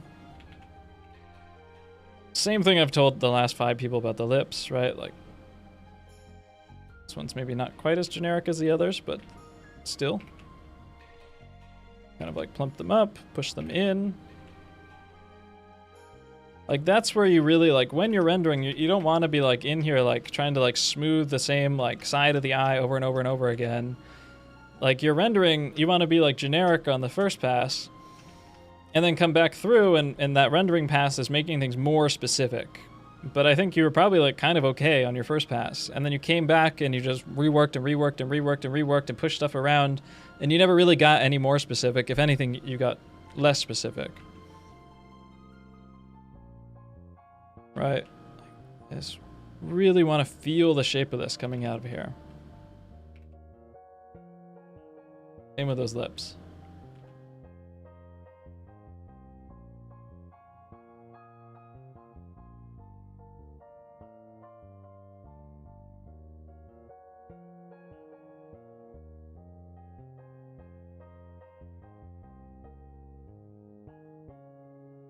You know, and there's planes on top of the cheekbone too. Like right up here gets like a little bit darker. It's much more subtle than that. You know, we get a little bit of this, and then there's like a front plane to, also a front plane to this, and then we get light here on top of the mouth because the mouth pressures outwards. You know, we get light here.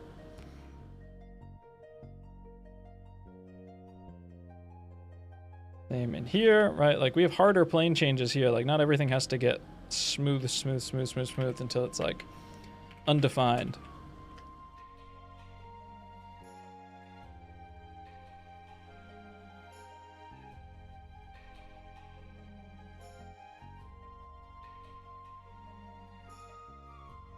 Could speak, fewer word, few do trick. Done. These tired me. Last. Jacob Poifo. Yeah, Jacob, this looks nice. You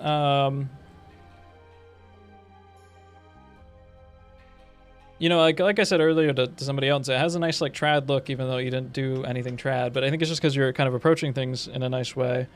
And I know you're being experimental too. It looks good. I think you're just like a little bit too messy sometimes with the way that you start. And you know, and you can kind of just like look to like push some of these rhythms like a little bit and find like they're overlapping areas. You know, same with areas in here. Like you can probably just like pull stuff together a little bit more.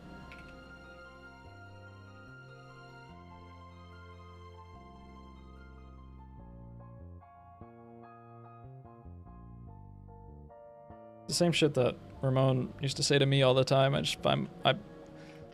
I hear him in my head now that I'm saying it to all of you.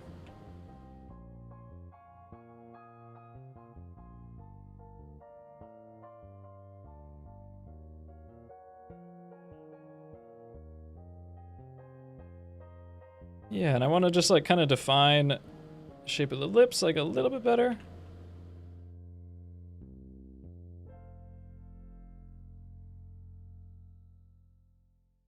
You know, same with the eyes, right? Like, I think you can kind of just do another pass on this stuff. Kind of pushing a little bit deeper. Finding this, pulling this down like a bit more. Right, like I showed on that, the eye for the other person, that looks nice. There's like a little highlight here, and we get like a little bit more width to that second part of the eye before we get that fold in of the brow.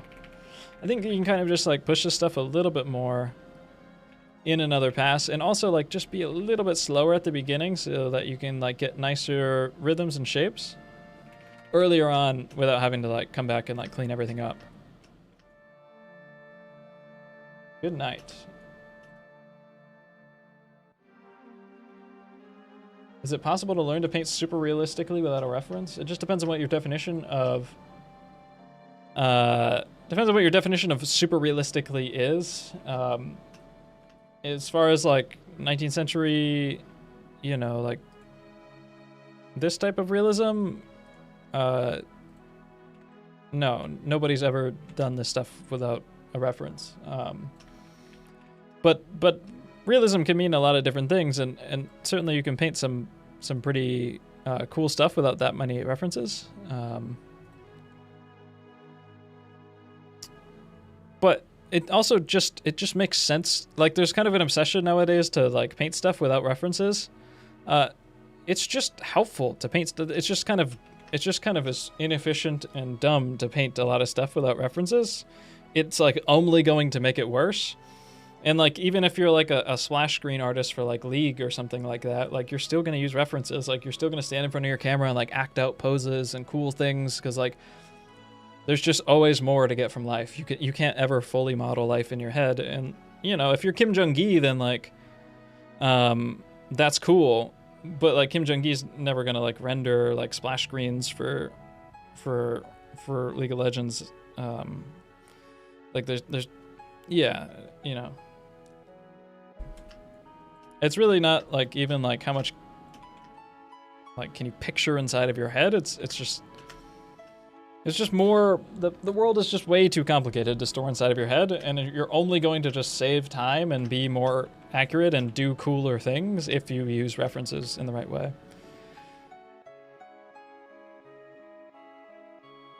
Yeah, artists in like pretty much every job use references.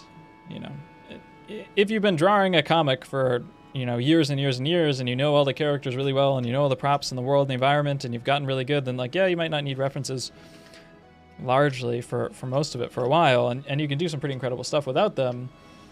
A lot of character designers aren't using like, well, a lot of them are. A lot of character concept sketchers might not use references all that much. But even they, yeah, I don't know. You need references. It doesn't matter how good you get. Poifo, you did a really nice job. I know that you've waited all this time in this stream just for me to say your name. I actually really don't have too much on this. Yeah, I think you did quite nice. The shapes are good.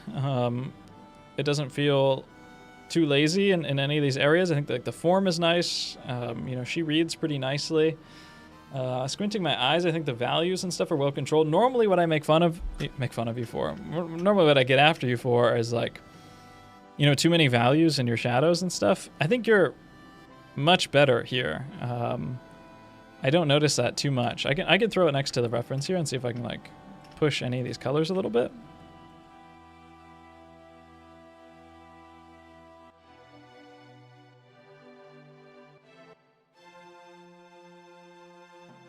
But you did a really nice job, so that's cool.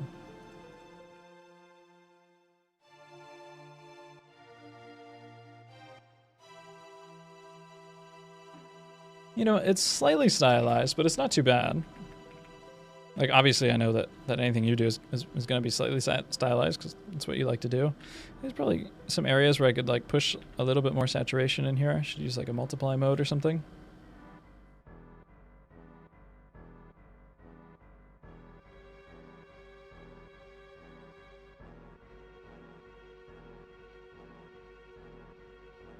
But I really don't. I'm just giving crit for the sake of giving crit on this one. And I'd probably... There's these really nice, like, dark... I see this in, like, 19th century paintings a lot. There's these, like, really nice, like, dark, saturated, but also desaturated, like, grayish yellows that you get at the edge of the halftones in a lot of these areas. And I think they look really nice and really unifying.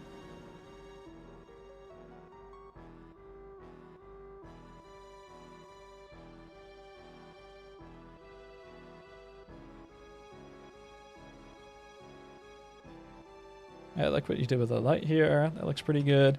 You know, there is technically like another plane right here too, on top of the temple. Or this isn't the temple, but on top of the brow ridge right here.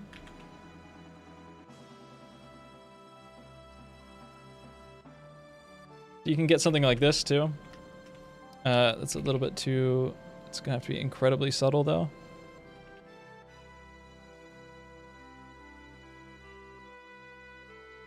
You can get like a little step down, like right there. It's difficult, and it will kind of like pewter out. The shape design is nice in this though. Yeah, most of this stuff looks pretty nice. I'd probably like kind of push some of this stuff together too. And I like this. I like just push in some of these shadows just like a little bit more. But this is just like minor color stuff that I think you could see.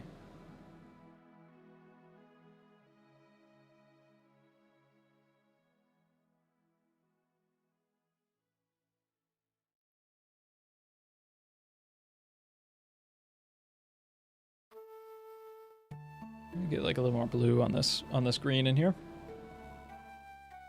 Not quite so saturated.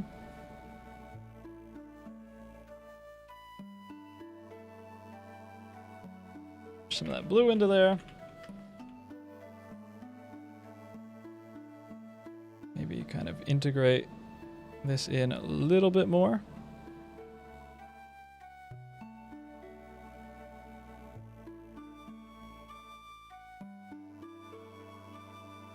Pull this petal out here in the center and then shove in some outlines here to define it.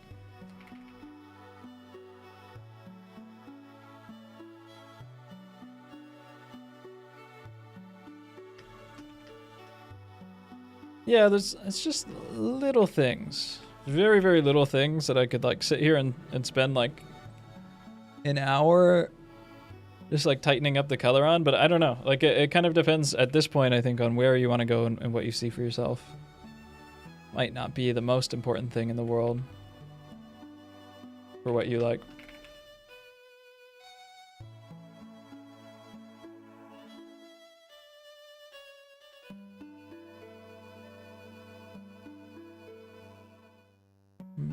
This is gonna touch all the way to here. This light's gonna come up a little bit more like that. And there's a darker, slightly darker plane on top of the nose here. Too dark. And I would make it more red and more saturated. I would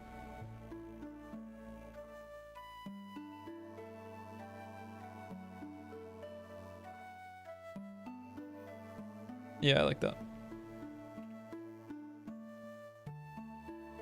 I like kind of the triangular shape, and then this is the shape of the cartilage here, kind of wrapping up and around. Right, and then you would have like a darker plane here that defines this kind of boxier edge, and that's where you can pull this highlight out of in here.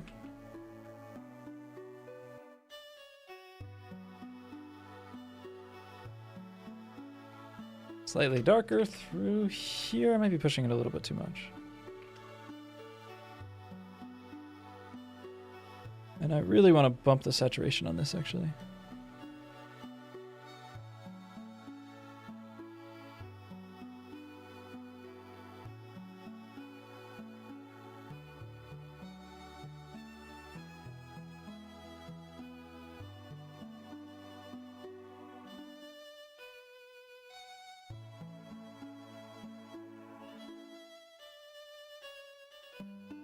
Little tweaks. Very little tweaks. It would take me a little bit of time to like go through and make like a substantial difference. I think there's like little areas, but it, you know, again, it depends a little bit more on what your goals are.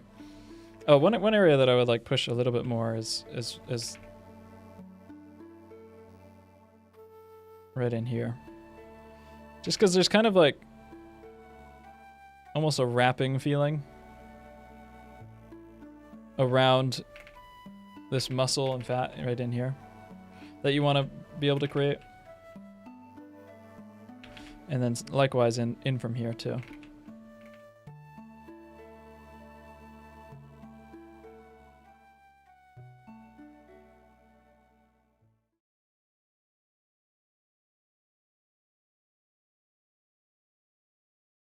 The trouble of doing it is doing it without kind of overworking it too much. It's very subtle balance. And then I want to round this chin just a little bit, just to bring back some of this like very rounded chin shape. Yeah, very good. All right, everybody. Are you sponsored by Blackmagic Design? They sent me this camera here, the Studio G2. I need to follow up with them. I might be... They are supporters of the channel. Technically, they haven't given me this camera yet, but they might be a sponsor soon. I've been trying it out, and I've been liking it. I do use DaVinci Resolve, and I'm a big DaVinci Resolve fan. No way, I missed the mole. My life is over. Well, I missed the mole, too. I didn't even see that at all. I once painted a man without nipples, though, so... You know, it happens. It happens.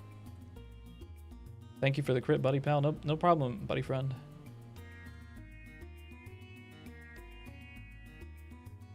Not too bad. What can I say? I've got style.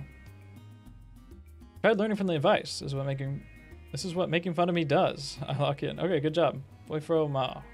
All right, everybody. Thanks so much for coming to the Jake Don't Draw live stream Super Show Experience Extravaganza Bonanza. There is a new stream tomorrow. Not a new stream, a new challenge tomorrow. What that challenge is, I don't know. I'm not sure if there's ever going to be a crit stream again. You better like this video. Goodbye, everybody. Forever.